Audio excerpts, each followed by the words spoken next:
It's been a very long summer, but Ammo's footy is back. Hello and welcome from the home of the reigning premiers, live from the grandstand at Camberwell Sportsground for the season opening VAFA William Buck SEN match of the day.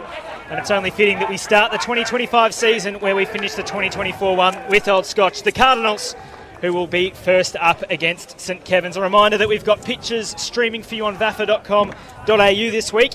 So you can be listening to us on the SEN app or watching on the website.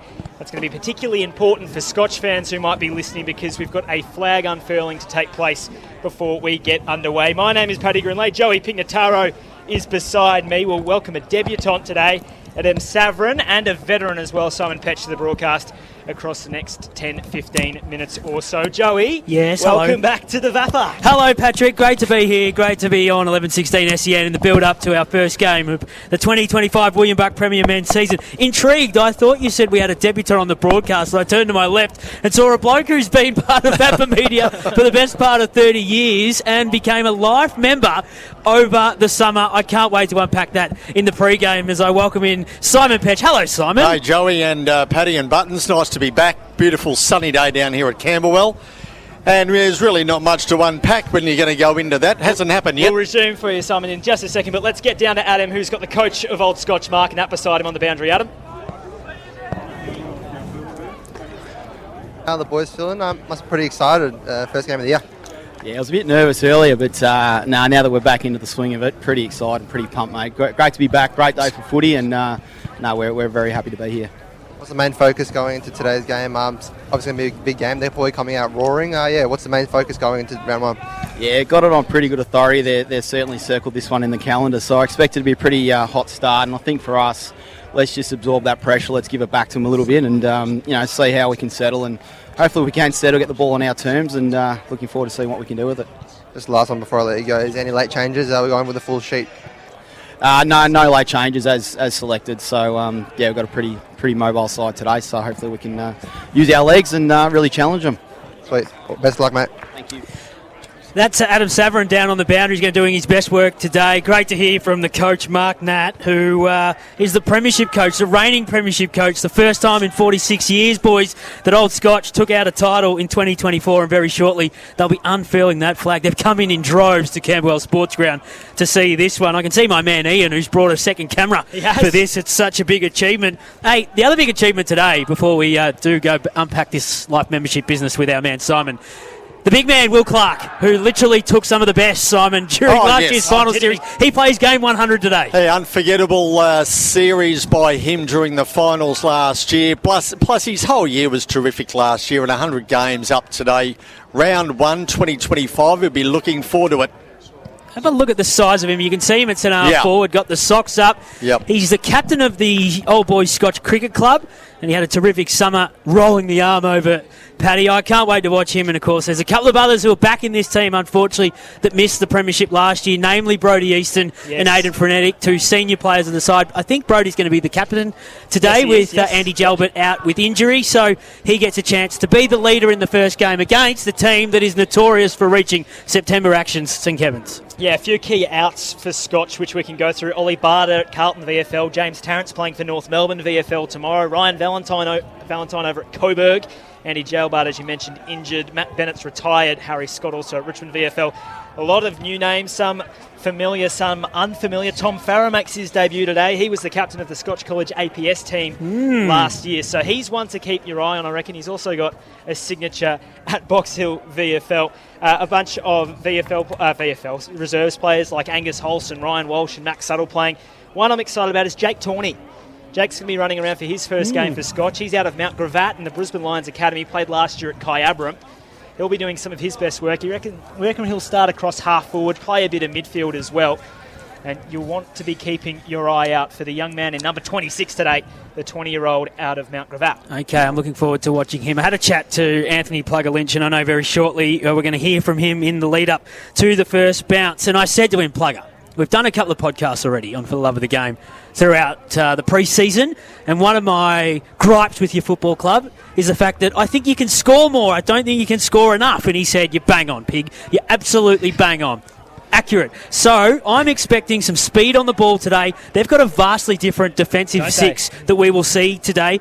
Since he took over in 2022, where they won the premiership against Old Brighton, the names that are no longer in the St Kevin's backline, and for regular Amos people, they'll know the name Connor Ross. He was an out-and-out star in the defence. Josh Tynan was there. Nick Singh, you told us earlier on in the week, he's retired. Of course, Michael Pisker, we know the story with him from 2024. Lockie Merritt's no longer there. Jack Holden, Lockie Faruja, and Billy Coates, who was the defender. He's now become the ruckman. I'm pretty sure he might be out today, Paddy. That's a big loss for St Kevin's. Well, we'll get to that in just a few moments when we do get to Anthony Plugger-Lynch. For those watching on at VAFA.com.au, things getting pretty handy here. Will Strange has the microphone, as he is wont to do, the president of the Cardinals, to raise Looks like flag. a DJ rapper the way he's got it up to his mouth. Right up close. We haven't got audio for you, but for those listening along. What do you reckon he's telling people, Simon? I reckon he's saying I had a really good 48 hours. I've sold my house, thanks to Jealous Craig, who was a proud partner, of course, of Old Scotch, and he's also, sold a percentage of his business, hasn't he not? Supposedly, that's the word on the grapevine. So he's just telling everyone he's making some real good coin in the last 48 hours. Yeah, no, good on help him. that they put it out on the Instagram as well. That's so what it's he's all been about. busy shaking hands with the sounds of gavels ringing in his ears. Have a look at the way he's holding that microphone. He's laying it down, isn't he? Oh, well, he might be an old... he may play vinyl. Who's that? Strangey? He might play vinyl and have his own little speaker system. Are we talking to him at half time? We are. We're going to catch up with him and Paddy Mount. This is, of course, the Saturday warm-up, all thanks to Mequicare, providing care for more than 16,500 people each week across Greater Melbourne and regional Victoria since 1959. Yeah, a packed half-time, Paddy and Strangey. Great to chat to as we see Mark Nat here, and there's Andy Gelbart receiving the flag for the 2024 Premiership. Great year for Old Scotch, both the men's and women's premier competitions. Joey and Petchy, we were there at Elsternwick Park that day where Scotch broke a serious drought. What are your recollections from that game, Simon Petch? Just a terrific game of footy, and the crowd was terrific as well. But, Clark just had it on a string, didn't he, in that second half of the game. He took them apart, and it was just Scotch by a long way. In the end, it wasn't it? They had to go the long way round. They did it from third, which is the first team to do so from third since the Old Zavarians in 2016, as that flag goes right up. Now, there's not much wind around here at Camberwell Sportsground, which is good for us. Not ideal for the flag, though. Barely have to start blowing. Not ideal for the flag, but it's up for the first time in 46 years. The title is here with Old Scotch, and they're now the hunted. They are. They're not the hunters, and they've been doing that for a couple of years under Mark Nat, who, of course, goes into now his fifth season in charge of this senior side. He was the under-19 premiership coach in 2019. He finally gets that senior premiership title next to his name in 2024. And you can't get a better game than the one they've got here against the team that's played in 5 of the last 6 William Buck Premier Grand Finals, coached by a man who is an out-and-out star of the Amos overall and of St Kevin's in Anthony Plugger-Lynch. And I'm looking at that side, Simon, and on paper, I think they're probably going into this game favourites on the back of the fact that they're playing against the reigning premiers, St Kevin's. This is. Yes, and Scotchy, though, they're as you've said, with their VFL list, they've just got a number of players playing VFL. It's just going to be interesting to see how their year goes this year with players coming back and going out. And this is why I'm thinking that St Kevin's today might be a good thing, because in that VFL list, and Paddy's already referenced, James Tarrant, he's not playing for Scotch today. He's playing for North Melbourne in the next 24 hours. Ryan Valentine along with Coburg. Of course, those two had a pivotal say on the game in the grand final last year. Tyler Sellers is with the Bombers. Now, Ty, of course, is not playing today, and the Bombers do have a bye. I don't think he was able to come back. But they're their 3 key pillars in the forward half. All of them not playing. It may fall on Will Clark standing in the goal square, and Big Sammy Grant has to do the bulk of the ruck work. Okay, so how do we see Scotch play? Normally down here they go from side to side. They go a long way. Will we see that again this year from them, or do they have a different game plan? New season, new goals, new game plan, or is it going to be exactly what we've seen year in, year out from them? I think they'll go with the tried and true. I think St Kevin's will be the one that's a little bit different to what we normally see. Now, just as both teams disperse, Simon, I mentioned that over the summer you were given the great honour of being awarded an Amos Life membership, and it is terrific. Terrific to have you recognised for your work over a number of years. I must admit, when I saw the vote of 98-2, I thought, geez, overwhelming support for Simon. Support here. But I found out who the 2 were.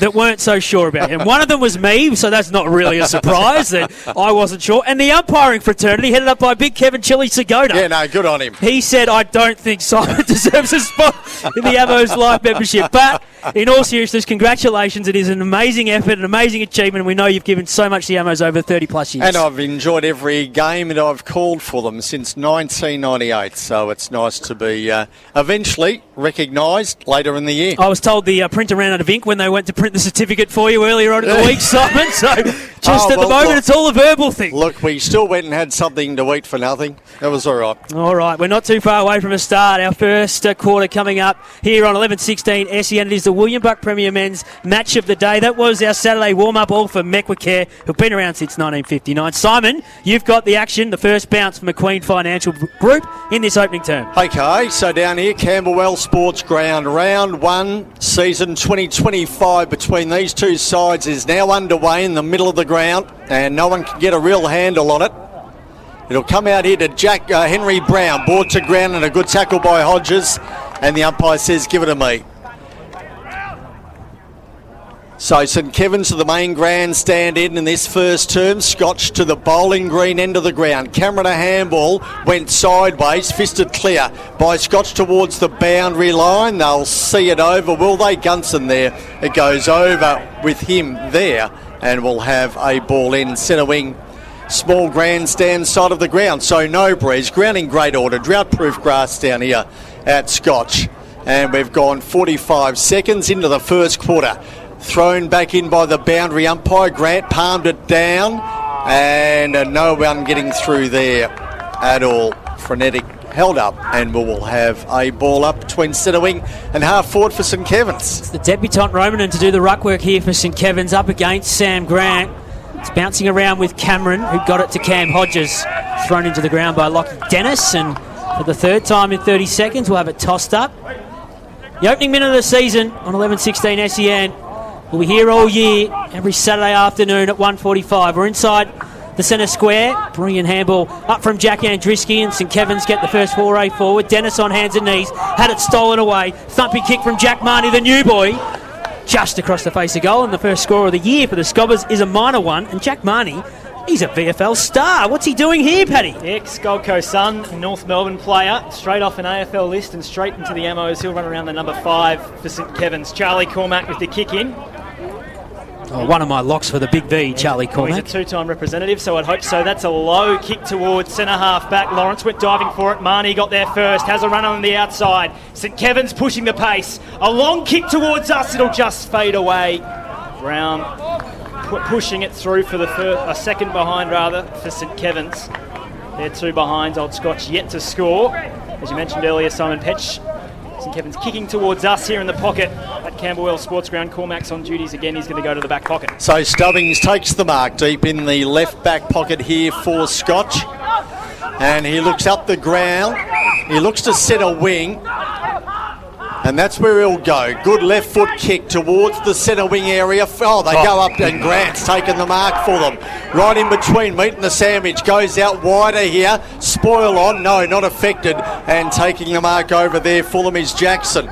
He's got it here for Scotch, centre wing. Small grandstand, side of the ground. Goes inside the 45-metre arc. No mark taken. Ball comes to ground. Clark there, Jock there. Now Jock ends up with it. Handball came back to Marnie. Handball back to Jock. St Kevin's will work it out, will they? Another handball, a short one. Back here towards Marnie, in trouble. Had plenty of it early. Now Walter Gunson is it. He goes towards half forward. The sit at the back. Fished away towards the boundary line by Jones. Fell to ground. Lawrence there, head over the football. Lawrence there again here for Scotch. They'll work it out of defence and go back towards half-back. High ball stays ground level to Gunson again for St Kevin's. Ball ricocheted off a boot. It came back towards Jackson for Scotch. Handball there towards Simons. Nearly a kick there by Lipscomb. He didn't. He lost it. It came back virtually whence it started. Jackson there again, held up by Hodges, and we'll have a ball up. I think Angus Simons has shaved the lid. He looks almost unrecognisable. Yeah, well, see, that's the thing. New season, new haircuts. Nearly through the live member. Angus Simons looking like a skinhead early on in the contest. Here's Aidan Frenetic. Handball over the top to Brodie Easton, who just fumbled at the crucial moment. He had to go back after it. Sammy Cameron threw him into the deck. It spilt out the back. Here's Lukey Winter. A notorious possession getter for St Kevin's. Big pack of players. Sam Critchley at the wrong end of the ground. What's he doing down What's there? he doing inside the 50 arc for St Kevin's? Here's Scotch getting thrown into the turf. Angus Halsey had a moment of panic. Touch of the fumbles, but he was wrapped up right in front of us. In the forward pocket, Sam Critchley starting forward. There's a new move for Plugger Lynch at the start of the year. Cam Hodges is on the deck. He was pushed off it by Brodie Easton. He might have to go again. Brodie did well. And Frenetic, the dump kick, just to half forward, intercepted by Tom Jock. And St Kevin's can almost go inside 50. And he's pointing towards the goals, Jockey. Well, Critchley did as well. He's telling him have a go. They obviously know his distance here. Well, there is a slight breeze and it is favouring this end of the It ground. is, The flag correct. is starting to just move towards the left of the goal face as we look at it. So for Tom Jock, that'll be his right side. So He is a starting nice it, kick, though. He's a Brian good kick. Taylor style inside left goal post and see what he can do with it, Tom Jock. It'll take a very good effort from just beyond the arc. He'll give it everything he's got. Tom Jock puts it on its way. It's not going to be a goal. Geez, it came back a long way in the end, but through for a minus score. We've gone 5-6 minutes in the opening term for McQueen Financial Group. St Kevin's at 3. Old Scotch at 0 on that soccer scoreboard, Paddy. Premier partner of Old Scotch since 2016, McQueen Financial Group. Cormac goes short. So Scotch, that might not be 15. Having a bit of trouble making it out of their own defensive half. Cormac, 30 metres from his own goal. He's going to switch it across the 50. Mark was dropped. They're under hot pressure. Brown over the top of it. Darmody's with him. Critchley is there as well. He's got it at ground level. He's clipped high. No whistle forthcoming. Goodison's going to try and make his way through too. Bad idea. Elliot Marnie got him. Great pressure. Yeah, well, that's been so far. St Kevin's, their pressure's been great. They've given it away though. Tucker riding shotgun. He's been tackled out of bounds. Adem Savran's on the boundary for us all day today. Our boundary rider Adem Savran on his debut as well. Really excited to see what this young man can offer. What have you got for us, Adam?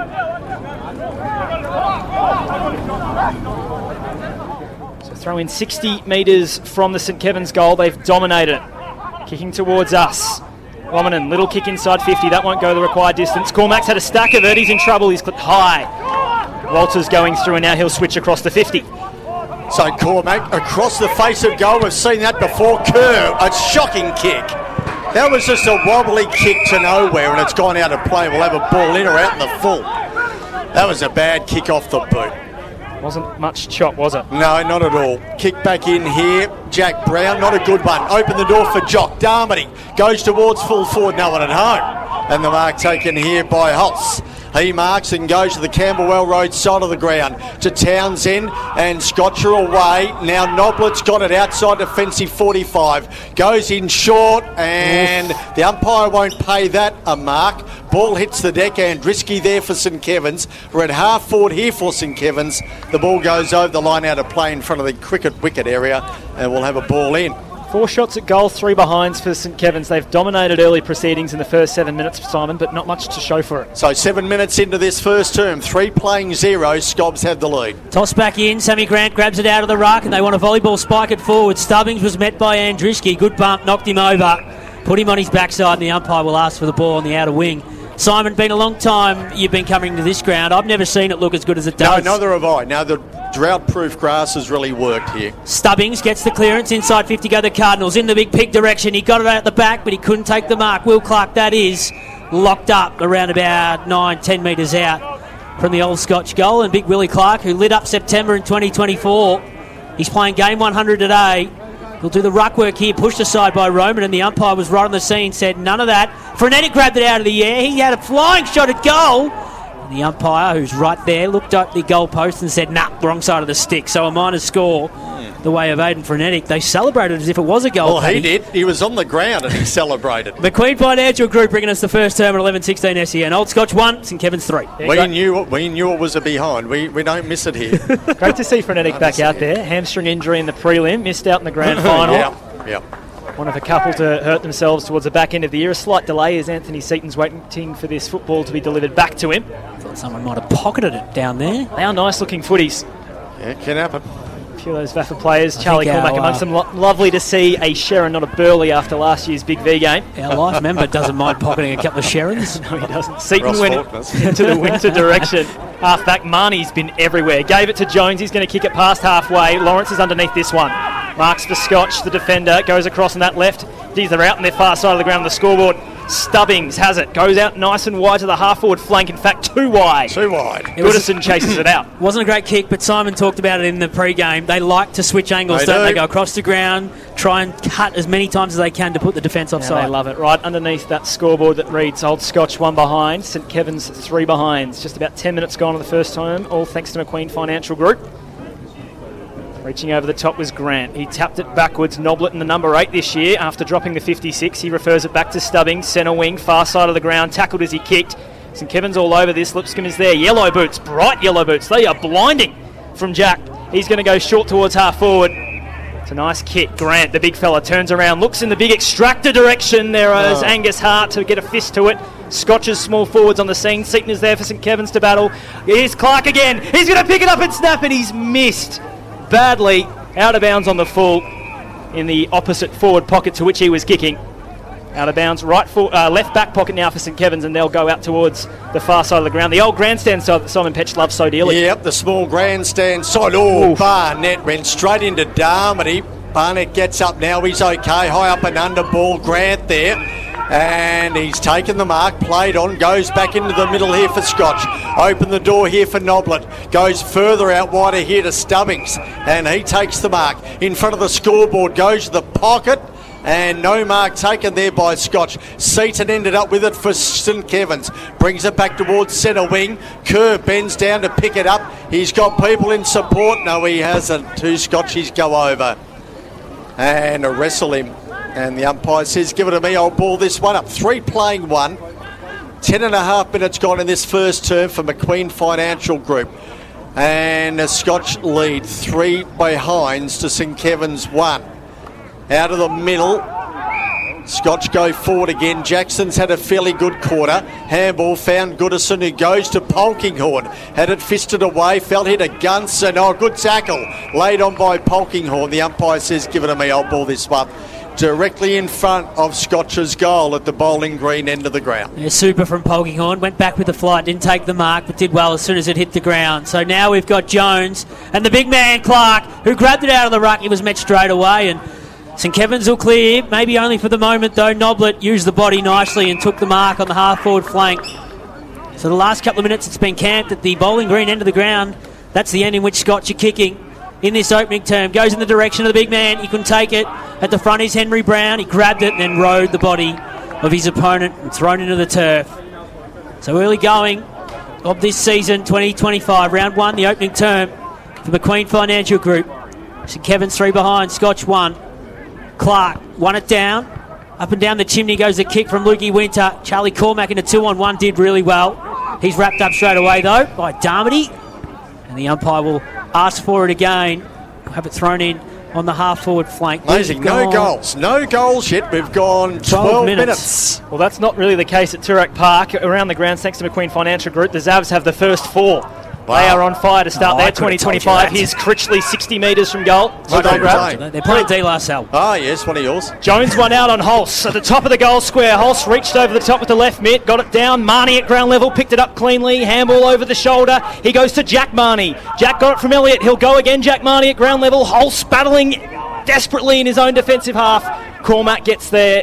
Underground handball to Noblet, who takes it out left back pocket. Old Scotch. Gee, who gets the first goal here? St Kevin's down here. Yeah, their forward line's not working terribly well at the moment. They've had a stack of opportunities, They Simon. have, yeah. They might live to regret that one. Grant in the ruck. Left mitt down. Dougie Lawrence, what's he doing? Roving. Gets pushed off his left-footed kick by Critchley. It's going to be coming back. St Kevin's wanting to just dump it in. Paddy Kerr wants it deep. He's about 3 deep on Hulse, who positioned himself beautifully. Sure did. Just the 3 senior games for Angus Hulse, all in 2022. Missed 23 due to a shoulder reconstruction. He's back out there for 2025, and his kick is dangerous. He went looking for Townsend, the boundary umpire right on the scene, 60 metres out from the St Kevin's goal, and it is out on the full. So the Scobbers, they'll get to dump it back inside 50. Kerr's got 3 to beat. He jumps underneath the footy. Cormac paddles it in the direction of Easton. He goes backwards to Grant. Under pressure. Grant's just going to dump it out. Townsend's there and holds on to a tough one. So he's got it just outside defensive 45 here for Scotch. No goals in this game. Blood rule will stop things for a moment, Simon. So no goals scored. 3 behind, 3 points St Kevin's. 1 behind, 1 point Scotch. We've gone 14 minutes into this first term. Amazingly great conditions for footy. And no goals scored yet. Townsend goes in short and Cormac marks here just inside defensive 45, the grandstand into the ground. He looks again to go in short and he finds Grant, who takes the mark, and away they go again. They switch play to the outer side of the ground where Jack Brown is. Left foot kick around the body close to the boundary line. Cameron fists it clear towards the boundary line. It goes over and we'll have a ball in. For McQueen Financial Group, round the grounds, Old Brighton and Uni Blacks are locked at 1-2-8 apiece at the Melbourne Uni Oval. The Blues are 6, St Kevin's are 7. That's St Kevin's, St Bernard's rather. Old Haileybury, 2-2-14, Collegians 1 behind, and we've already told you that score. It's 4 goals to 2 behinds out at Toorak Park as it's tossed back in. Lipscomb, wrapped up. Flashy wheels. Very Jackie flashy. Lipscomb. Blindingly flashy. He's also running with a little bit of the zinc stuff on the face. Not sure it's hot enough for the zinc, Jackie boy, but that's okay. Toss back up in the centre wing position.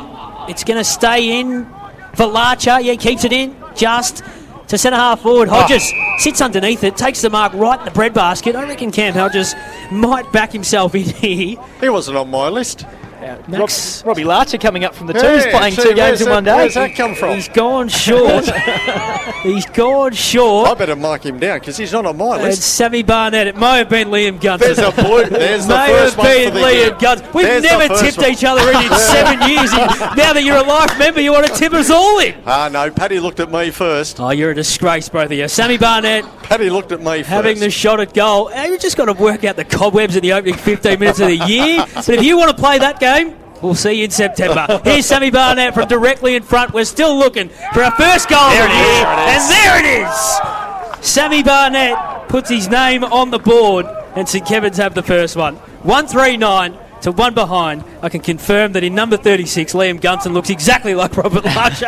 And he was the one who kicked the ball to Sam Barnett. Wow. Hey, really lovely moment there for Sam Barnett. He's coming back from the Ogs, Old Geelong in Premier B. He played 36 games, 47 goals there over 2023 and 2024. He was a runner-up in the BNF last year.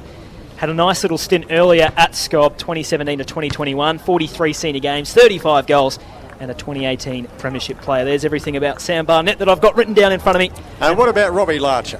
He's a good player, Robert. He's a handy player, but he's not out there today, I can tell you that much. High kick towards the edge of 50 for St Kevin's. Battle over that one at ground level. Barnett's lurking around the place. Oh, they're going to go inside 50 again. You'd think it ends up with Al Richards. Centre circles, goes towards the right half forward flank. It's fisted away by Brown.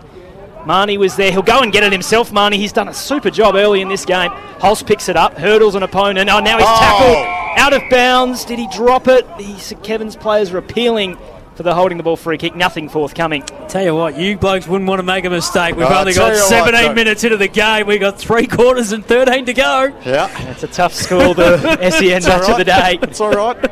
Streaming live on VAFA.com.au as well. We're all accountable.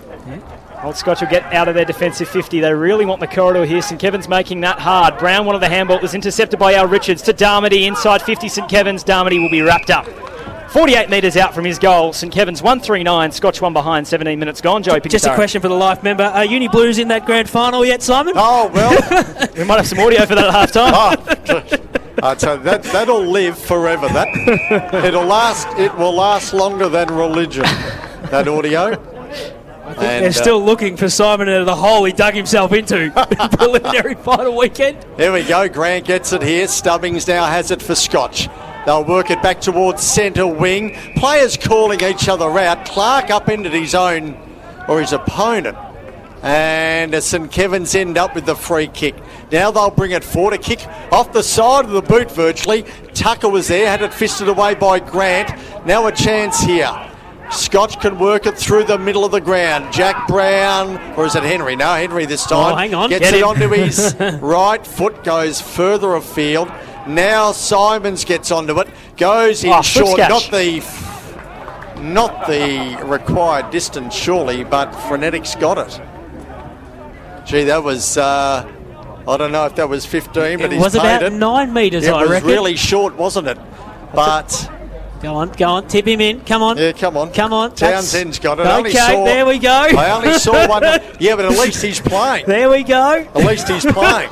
Well, I didn't realise Robert was sitting up with us. Here he is, Townsend, for Scotch's first goal of the afternoon. I reckon that's made Have it. they touched it or not? Goal umpire says it's all clear. So Townsend kicks Scotch's first of the afternoon. They go on to 1-1-7. Trailing St Kevin's on 1-3-9. That's Townsend's first goal of the afternoon. And for McQueen Financial Group, we've gone just on 20 minutes into this first term. And for McQueen Financial Group, round the grounds, the Uni Blacks have kicked away from Old Brighton with another one. The Uni Blues are now ahead of St Bernard's. The Old Haileybury boys 14 points ahead of Collegians, and still no change to that score, Paddy. 24-2 at Toorak Park. Big time stuff for the Zavs at the opening of their new facility, Joey. It certainly is. So, Jack Lipscomb inside the centre square. In fact, it's going to be a free kick to Al Richards. So, the St Kevin's smooth mover in the middle of the ground will thump the footy to around about the 50 arc. Tucker just went through his hands. Darmody kept the ball in. To the top of the square he goes with a kick. Cormac flew. Marnie's at the back of the contest charging, but he left the ball behind. Now it's on the deck with Jones, and the umpire will ask for it. We're going to have a lot of fun watching the Marnies inside 50 for the Scobbers this year. Jack and Elliott been very bright. No question about that. Top of the goal square. This one's tossed back up. Sammy Grant just tried to clear the danger zone. Volleyball spike back to Frenetic. Brilliant smuller by Sammy Cameron. You can put him down for one of those week in, week out. Yeah, their best player in the finals last year, Sammy Cameron, out of Kew Comets and Oakley Chargers, and one of pretty much every single player. In fact, every single player out there for St Kevin's who is a St Kevin's College student. Grant doing the ruck work. He's going to have the height advantage, you'd think. Takes it out. Handballs at the direction of Easton. He overrun it. They'll get out of defensive 50 to Scotch. A tumbling kick into the centre of Camberwell Sportsground. Jocks around the place. Getting there first, though, was Polkinghorn onto the Carlton VFL list. He kicks ahead of Will Clark. Rumbling inside 50 in his 100th game. Snaps to the right and he misses. He blows his line, Will Clark. They were ready to blow the roof off this grandstand, namely Joey Pignataro. It's a behind. 1-2-8 Old Scotch. St Kevin's 1-3-9. 21 minutes gone in the first term. So another miss there to Clark. That's 2 down at that end for him. And that was a lot easier than the first. Ball kicked back in, goes out of play. In front of the small boutique grandstand where no one sits. It's been basically shut down. I don't think you can get up there, can you? No, you can't. It's condemned, isn't it? Condemned now, but underneath it's all right. Yep. Apparently if it tumbles down, it's all right underneath. Fantastic for them. Here's Romanen, palms it down to Windsor, who got there. Now we picked it up okay. Put it under the arm, got a handball, nearly a throw there. But the umpire has... I think he's calling it back now. Called it back, so Walters that was there throwing that away. And the ball coming back to Frenetic. So he's got it in front of the small grandstand. Between centre wing and half forward here for Scotch. Attacking to the bowling green end in this first term. 22 minutes gone. And St Kevin's lead 9 to Scotch 8. Clark goes up and takes the mark. Well, it was all his. It was a beautiful kick from Frenetic. He just centred the football. Clark there with the big mitts just stood there. Put the arms up and took the mark. Have a go at him. The size of him. He's got the black wheels on, the socks up. Number 44. Does remind me a little bit about Justin Madden. Probably a bit more nimble than Justin back in the day. So looking at his third shot at goal here, he's missed 2. This is his first true shot really today. Will Clark for Scotch's second. He puts it on its way. That's pretty good. There it is. Look at him. Straight over the goal umpire's hat. And Scotch go on to 2-2-14. Leading St Kevin's on 1-3-9 for McQueen Financial Group. 23 gone in this first term. We'll go down to Adam on the boundary.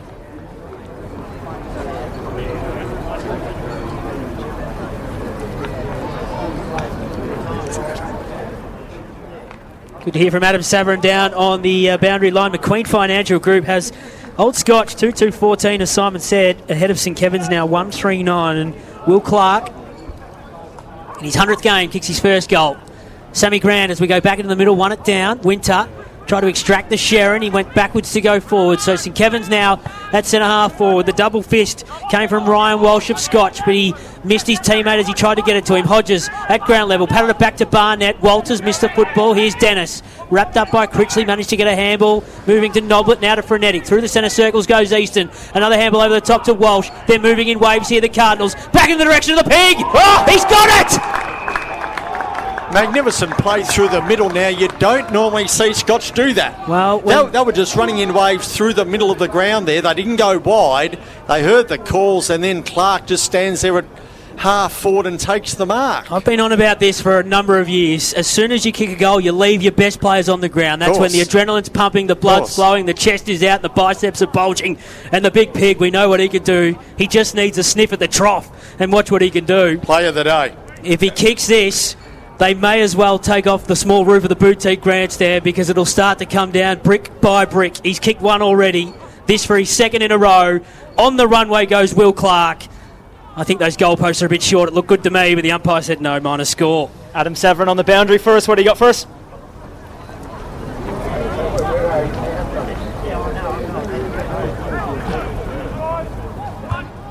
Thanks for that, Adam. St Kevin's long in the Critchley direction. You've got two hands to the football. Broadcast wing side couldn't mark it, and now we'll have a stoppage just next to the point of the centre square. Old Scotch 2-3-15, St Kevin's 1-3-9. Will Clark's had 4 shots on goal already. He's set for a big one. He just hasn't really been able to convert the way he'd like. Elliot Marnie's wrapped up. We'll have another stoppage. And we were talking in the pre-game, Paddy, about how they're going to find their goals without Valentine and Tarrant down there, but he's been a focal point already. Yeah, Stubbings went in his direction, whistle on the play, a hold. Which way is it going? It's going the way of Will Clark. Yeah. He's doing things, in all seriousness, and I know we have a lot of fun with Will Clark. He's doing things in the last 4 or 5 games of his career so far that we haven't seen a big man do for a number of years. Yeah. But he is the focal point now, so he's got to be able to be creative and do things. Just not stand there and take a mark. Correct. Final quarter in the last game against St Kevin's, he had 9 disposals, 3 goal assists and 2 goals for himself, Will Clark. So he's continued where he left off last time, where he torched St Kevin's for his second in the first term. He stabs it through. Will Clark is on. The extractor's already bottled some of his finest, and we're not even at quarter time, Joey Pignataro. You know what this is? This is when football is easy for Will Clark, who right now has had the last couple of shots at goal. He's kicked a couple in a row. They've extended their lead now to 12 points as we near quarter time, and I love that they've been able to keep Sammy Grant in this list, and they've been able to keep Will Clark, because without those two, given the fact that Valentine, Sellers and Tarrant is all playing in the VFL, they're actually hanging out in their areas. Sam Grant's probably going to ruck 95% of the day, and Will Clark's going to stand in that goal square for the rest of this one. Yes, and you can see that already, and that's the nature of the game for Scotch at the moment. Winter a handball, now Hodges a handball. Jock wrote it beautifully. It goes into goal with a kick, a wobbly one off the boot, and it's just sneaking in for a minor score. Gee, ran through there well, Tom Jock. He read that beautifully. Series of handballs and had a shot. That was quick.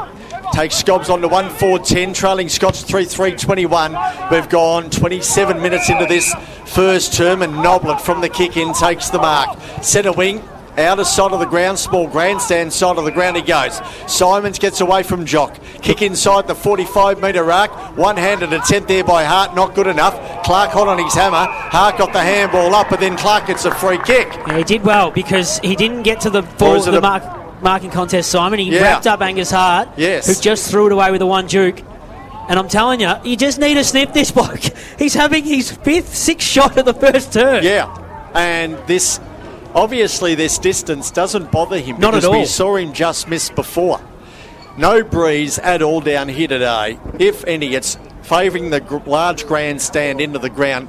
Scotch are going to the bowling green end of the ground. This is for their 4th goal of the afternoon, and Clark's 3rd. And that's pretty good. So he's done it. He's kicked 3 in the quarter. Scotch have kicked 4, and they go on a 4-3-27, leading St Kevin's 1-4-10. For McQueen Financial Group, 28 gone in this first term, and Clark's kicked 3 out of 5 shots. He's not only has he kicked 3, he's kicked 3 goals in a row. Yeah. And he's really feeling himself. The singular hand up in the air before the ball across the goal line, Will Clark. I think, Joey, since you announced that he would be a Big V player this year on the For the Love of the Game podcast during the week, he must have heard you. He's gone to new levels. Well, of course he heard me. He would have heard me in September last year when I was telling everyone he takes some of the best urine you've ever seen, Will Clark, and he's doing it again in the first half an hour of the season. It's ridiculous how well he's going. 3 goals, couple of behinds, and 1 out of bounds on the full. He started this year in an absolute blaze of glory. There's no question about that. He might have the 3 votes sewn up for the Woodrow. And they've left him at full forward as well. Well, the thing is, and it's an open forward line too. It's not as if they're crowding him. They're letting him run at the footy. And Mark Nat, he knows his football. He leaves his players on the ground when they're hot to trot and goes in his direction again. Here we go. As it's thumped in the direction of the big pig. He couldn't take the mark. It hits the ground. Out the back is Polkinghorn. He's still lurking the number 44. It just went past him. A lot of numbers around it though. They'll have another crack at trying to get this busted up, but Sammy Cameron wants to have other words, as does Jake 20 in the number 26. So a lot of numbers around the footy. I imagine Clark will do the ruck work here. He'll probably grab it out of the ruck. Thrown back up. He's up against Tom Jock. It bounced past both ruckmen. Tawny's lurking around this one, as was Walsh. The umpire will ask for the ball at the top of the goal square. Top of the goal square, 29 and a half gone in the first term. That's all thanks to McQueen Financial Group here at Camberwell Sportsground. Clark in the rucky once again against Jock. Tried to tap it almost to himself. Tawny wrapped up by Cameron. He moved a metre to the right. 17-point lead, Old Scotch. St Kevin's kicked the first goal of the game through Sam Barnett. Then it was Townsend and a 3-for for Clark, the cricketer. He reaches up with the right mitt. Couldn't really get any purchase on the tap. And all jumping on that football at the top of the goal square still. St Kevin's desperate to get it out now. They will Jock. Underground handball in the Delamitru direction. He's there with Gunson. And they'll fall on top of the football. Still at right half forward for Old Scotch, who have really turned this game around, Simon Petch, after St Kevin's looked to have the hot start. Yes, it was a slow start goal-wise, but now Scotch have really got themselves in the driver's seat. Jock got a high tackle there, the free kick going his way, and he's had a fair bit to do for St Kevin's in this first term as well. Gets the handball out, and St Kevin's go forward. Small grandstand, side of the ground. Oh, Grant, 3 bites, couldn't bring it down. Fell down here to Jones, over the head handball. They go in the pocket, Critchley. He takes the mark here for St Kevin's, deep in the left forward pocket. It was super from Jones. He didn't blaze away, he just kept it low. And this is a new move for St Kevin's this year. I reckon we'll see the number 11, Sam Critchley, standing in the forward line for most weeks of the season. So looking at their second goal of the afternoon, they've kicked 1, Scotch have kicked 4. Siren's gone, that's gone about 30 minutes. And Critchley down at the main scoreboard in, looking at St Kevin's second goal of the afternoon, and his first for the season. Puts it on its way and totally shanked it. Minor score there to Critchley and St Kevin's. So a quarter time down here at the Camberwell Sportsground. Old Scotch go in with a lead. They lead 27-10. They take that score down extremely quickly. He gets in. Just because you're a live member doesn't mean they leave it up for you. More on the other side of this break. We'll have our quarter-time huddle report, all thanks to Jellis Craig, Stonington and Barundara. You're listening to the SEN Match of the Day, all thanks to William Buck. Hey guys, at GYG we never compromise on the quality of our food. That's why we only serve 100% free-range chicken. We're on a mission to reinvent fast food, because who said fast food had to be bad food? Love ya. VAFA Media is next level in 2025 with more live streaming and radio coverage coming your way every Saturday. 2 live games streamed every week on Community TV from 11:35, plus our VAFA William Buck Match of the Day radio call on vafa.com.au and the SEN app from 1:45, along with more live stream matches on vafa.com.au than ever before. Plus, every game from Premier Men's, Premier B, Premier C and Women's Premier on demand in full at vafa.com.au to watch throughout the week. Saturdays are for the VAFA. Catch the action on vafa.com.au, Community TV and the SEN app. Are you looking to grow your business? William Buck are more than just accountants and advisors who can develop strategic growth plans for your business. With over 125 years' experience, William Buck has expertise in navigating through challenging times and has been working closely with the VAFA community, creating positive change for individuals, businesses and community organisations. William Buck's team of specialist advisors work collaboratively, providing you with 360 support. Schedule a complimentary consultation today by visiting williambuck.com. Keep up to date with everything that's happening around the VAFA by subscribing to our socials. We're on Instagram, X, Facebook, LinkedIn and TikTok. Join in the fun with the best pics, videos, stories and reels from around the competition. Send us your best and we might share them around the league. VAFA Socials. Search VAFA and VAFA Women's on your favourite platforms. VAFA Action is back for 2025 and you can catch the award-winning VAFA William Buck Premier Men's SEN Match of the Day every Saturday afternoon. Listen to all the VAFA footy action live on the SEN website and SEN app today from 1:45pm. Old Scotch 4-3-27. St Kevin's 1-5-11 here at Camberwell Sportsground. You're with Paddy Grindlay, Joey Pignataro and Simon Petch for the opening round of the VAFA Premier Men's season. All thanks to William Buck, streaming live on the SEN app and on vafa.com.au. Joey Pignataro, McQueen, Financial Group round the grounds. We'll go to the Brighton Beach Oval first. The University Blacks 2-3-15 lead Old Brighton 1-3-9. Out at Melbourne Uni Oval, the Snow Dogs 4-1-25 leading the University Blues 3-2-20.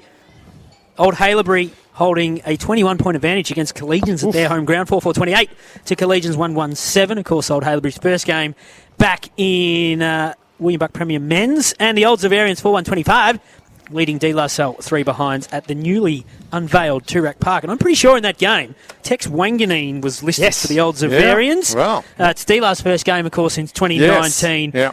Just a couple of notes around the grounds before we do go downstairs. Old Brighton have named both Sam and Felix Flockhart in their lineup today, with Port Melbourne and a couple of other teams having a bye. Matty Watson's making his debut for St Bernard's, and Matty Smith, the new coach at the University Blues. And I saw, which is an awesome piece of news for Collegians fans, Matty Warren's first game back since round 2 last year. Lovely to hear. So that was a knee injury for Matty Warren that tore his ruined ACL, his 2024. If you want to head over to Community TV at any point, you can watch that Old Zavarians D-La game. Well, why would anyone want to watch De La Salle? I've said this multiple times. When are we going there? To what, De La Salle? Yeah. We're not. We won't be going to De La Salle. How's the scheduling going? Oh, wow. Can I just talk about the scheduler for a second?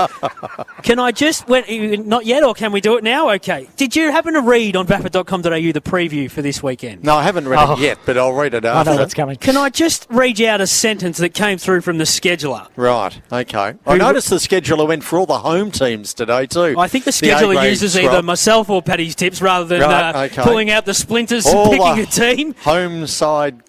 The Snow Dogs travelled about as well as a bowl of minestrone on a motorbike in 2024, losing all 9 games. How can you compare a football club to a bowl of minestrone and expect to get away with it? You can compare a football club to a can of vegetable soup. Well, that's what minestrone is. Oh, is it? Yes. Oh, well, I wouldn't know because I don't eat it. But it's the old saying. You can't open a can of vegetable soup because you don't know what you're going to get. Well, at the risk of this, Joey, as much as I want to hear about your soup comparisons for every team across I'm just saying, I would have called St Bernard's a nice piece of Wagyu, but that's fine. I've just learned something too about soup. Haven't we all? Adem Savran's going to be with us shortly for his quarter-time huddle report. You blokes, I have didn't another know that. 20 weeks of this. I had no idea of that. I'm pretty sure minestrone is vegetable soup. Well, you better look it up because vegetable soup, you open it up, you never know what you're going to get. Unbelievable from you blokes. Old Scotch 4-3-27, St Kevin's 1-5-11. The score's a 16-point lead to the Cardinals. We'll get down now to Adem Savran, who will very shortly have Anthony Plugger Lynch, the coach of the St Kevin's Old Boys, with him out as their huddle has just broken down the point of the centre square on the far side of the ground. As we look at it, let's get down to you, Adam.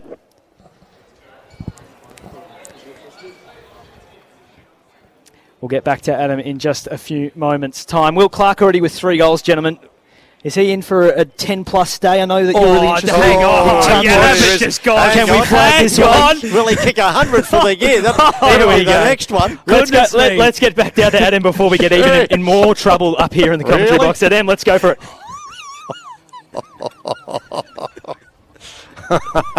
There's going to be a change in this second half. Yeah, he's a good player. Look, to be honest, it's probably pretty stiff on the defenders. The ball's coming out of the midfield way too easy. That's our issue that we need to rectify. it seems like either we win it or they win it. We don't like that. We want way more pressure on the footy around the ball. He's a really good player, but if you give any player time and space, they're going to be hard. So, yeah, the defenders have got to work a bit harder, but I really want our midfield to put more pressure on the ball coming out.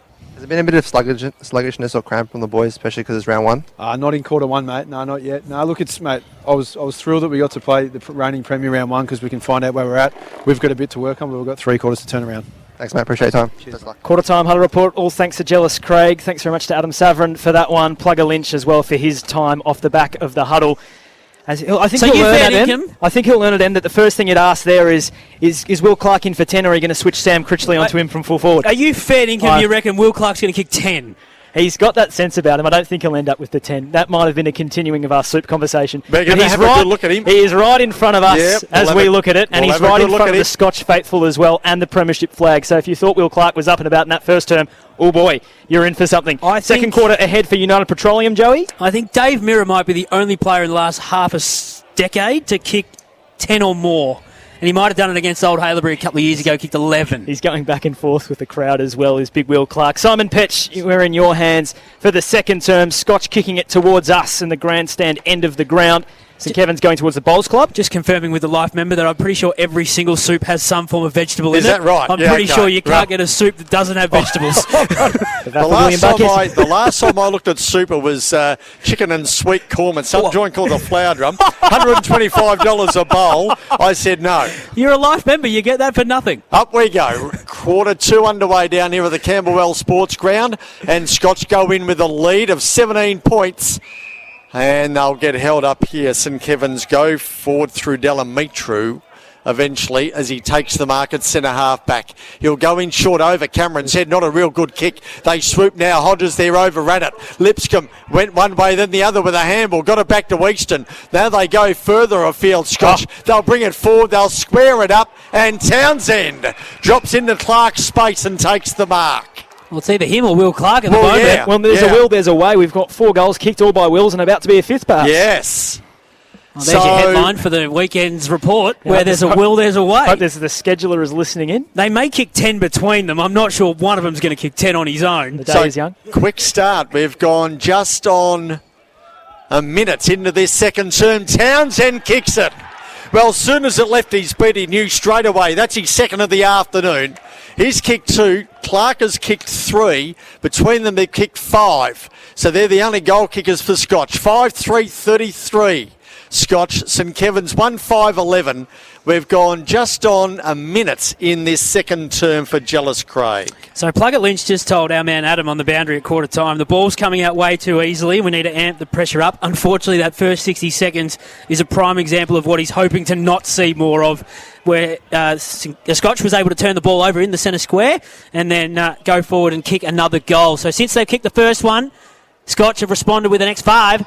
And we're inside the centre square again. Here's a chance for the big man, he dropped Romanen, who just put it on the turf. It's stolen back by Walsh, and Scotch go inside 50. It's bouncing in the direction of the big man again, but it's been taken by Anthony Seaton in his defensive goal square. Whacks it out to the half-back flank. Off hands, went past Richards. The little man Angus Simons had his kick partially smothered. He'll go back in after it, but it'll end up with Sammy Cameron. Just got it away in the nick of time. No, the umpire said it's a throw, so it's going to be a free kick to the Cardinals and Jake Tawney. Gee, we've seen a bit of that today. We've seen the umpire really hot on this throwing. Now, Sammy Cameron might be in a bit of pain, so the umpire's going to have to wait. So they've called for the trainers to come out and have a look at Sammy Cameron. Let's get down to Adam on the boundary. Punch there, I think is his shoulder. That's injured at the moment. He's a tough nut, though. He's a tough nut, Sammy Cameron. He may go off and have a quick little look at it, but I dare say if it's not severely broken or popped out, we might see him come back on the ground. He's one of the hardest nuts in the competition. Now, Jake Tawney has got it around about 55 metres out. Adam, you can see Sam Cameron coming off. Is he favouring one of those shoulders? Yeah, it looks like the right shoulder. All right, keep across that for us down on the boundary line. So Jake Tawney will just set this one up in the direction of the big man Clark. Big pack of plays. He didn't end up flying for it in the end. The little man Angus Simons has got the ball in the pocket. He danced on it all, chipped the light, fantastic. Gave it back to Clark. Met him in the body and locked up. So the umpire will quickly come in and ask for the ball in the pocket. Right in front of us, Clark and Simons getting busy. Romanen to do the work against Will Clark, who has 3. Tapped it down to his own advantage. Tawney goes in to tackle Jock. We'll do it all again. So right in tight. Left forward pocket for Old Scotch. They lead it by 22 points. 2.5 minutes gone in the second term.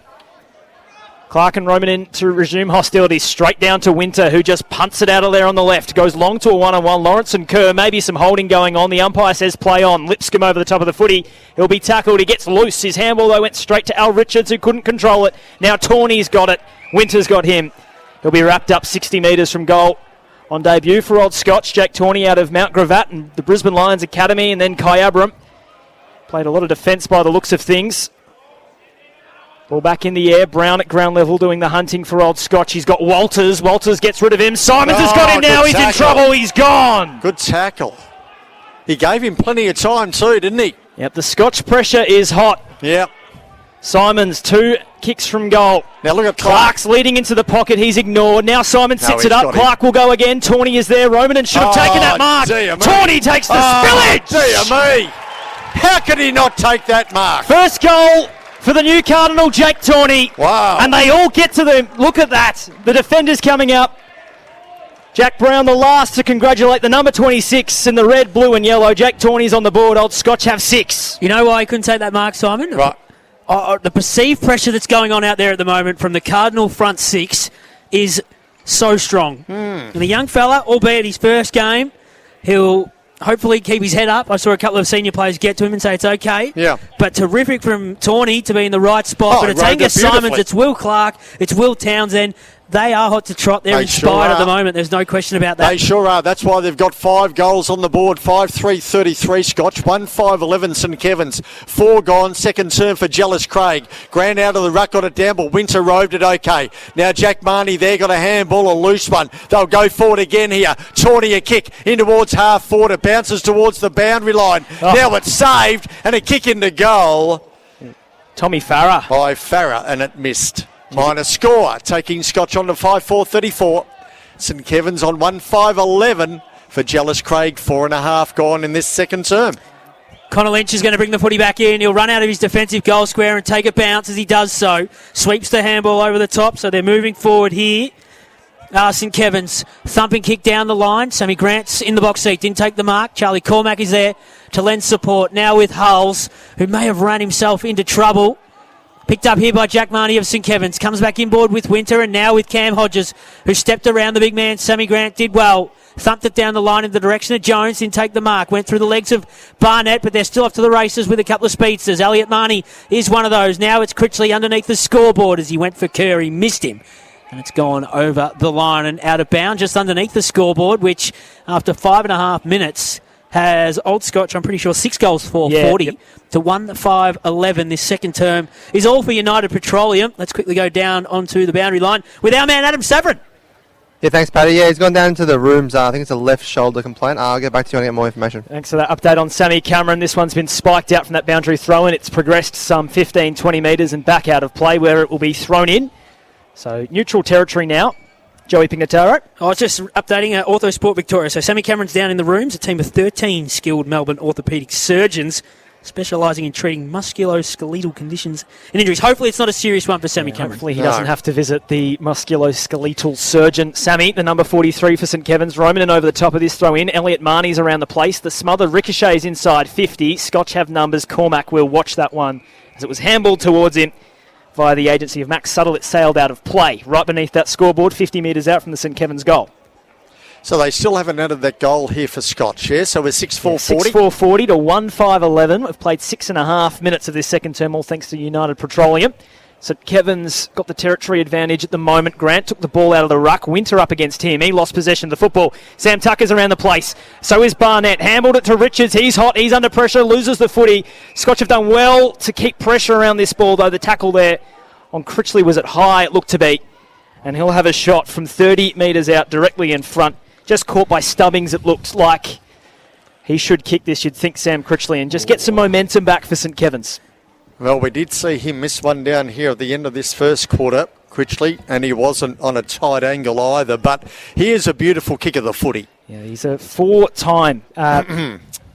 just lost my page. There we go. 4-time VAFA Team of the Year member, 2-time Best and Fairest runner-up, 3-time Big V representative. Just the 3 goals last year, though, for Sam Critchley. Sure, they need it. The number 11 from just inside the paint of 50. It started pretty straight, though it bent and it missed. Yep.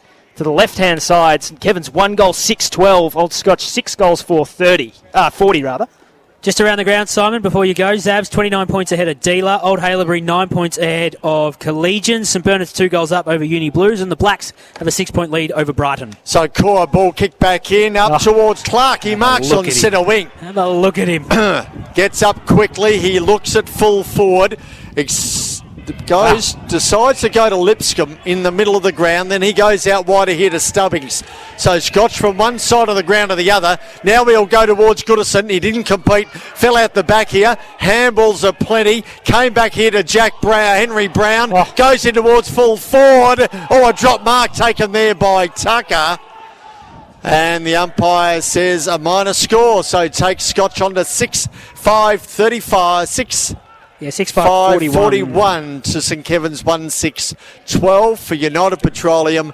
8.5 played second term. Great mark by Sam Critchley, a mark of the day contender for McQueen Financial Group on the halfback flank. Simon, already we are a quarter and 6 minutes into the season, and he's already having issues with scoreboards, which doesn't bode well for the 2025 season, considering he's now a life member. So he's got a bit of pull, our man, has Simon Petch. Yeah, right. Look out for that throughout the season. Gunson. Thumping kick of the football, but a brilliant mark by Cormac, who goes right across the face of goal to Will Townsend. And if you've just joined us, he's kicked 2 in the opening quarter and a bit. Goes right across the ground. This is Jackson in the number 30, opposite halfback flank to where we just were, out of sight of the ground. Townsend has come charging across. Jackson wants to go further afield to Clark, who's got 3 to beat around him. Hart's at the front of the contest. Didn't take the mark, but he's been given the free kick. So Angus Hart will get it in front of the cricket nets. And the big pig is a bit slow to get up, but he's going okay, is Will Clark, to start his 2025 campaign. Hart wants to go back to go forward, so that's what St Kevin's do. And out of their defensive goal square goes Connor Lynch, showing a clean pair of heels and arching the back with 3 bounces. Walters off to Gunson. Down the line goes St Kevin's on the broadcast side of the ground. Cormac smashed into by his own teammate. And the umpire will ask for the ball. Will he? He'll stop and prop and have plenty of TV time. And it's going to be a free kick to Barnett for holding the ball. So he moves it on quickly to Kerr. And with the one Duke, couldn't reel it in. Halls did well, got a fist to it, went over the line. I think he's called him for a chop there, the umpire on Halls, so it's a free kick to Kerr. He's 55 metres out, intersection of the 50 or the boundary line, or perhaps a little bit further out than that. Not going to try and have a shot at goal. Just sets it up for the Leapers. Who's he got down there? It's almost uncontested in the end. It was. No one was going up in the square, some 15 metres out where Paddy Kerr's kick landed. The leading goal kicker for last year not trying to have a shot, instead setting it up, and it's going to be Winter who marks above his head and will go back from 20 metres out slide angle to kick St Kevin's second. Brilliant footballer, Lukey Winter. Brilliant footballer. He needs to kick this. Yeah, fantastic year last year, Lukey Winter. That's no good. issues at all with the conversion. St Kevin's 2-6-18, Old Scotch 6-5-41. It's just their second goal since the opening minutes, or the opening 10 minutes of that first term, Joey. What are some of the numbers that Lukey Winter put up last year for us, Paddy? That's a tough one to put me on the spot. 18 games, 4 goals in 2024. Third in the best and fairest count. Nominated for the Big V.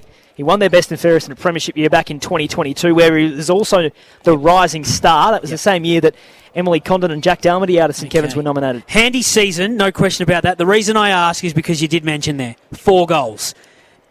To take his game to the next level this year, Simon, he's got to hit the scoreboard a hell of a lot more because he's such a brilliant player through the midfield. He can kill a team off his own boot.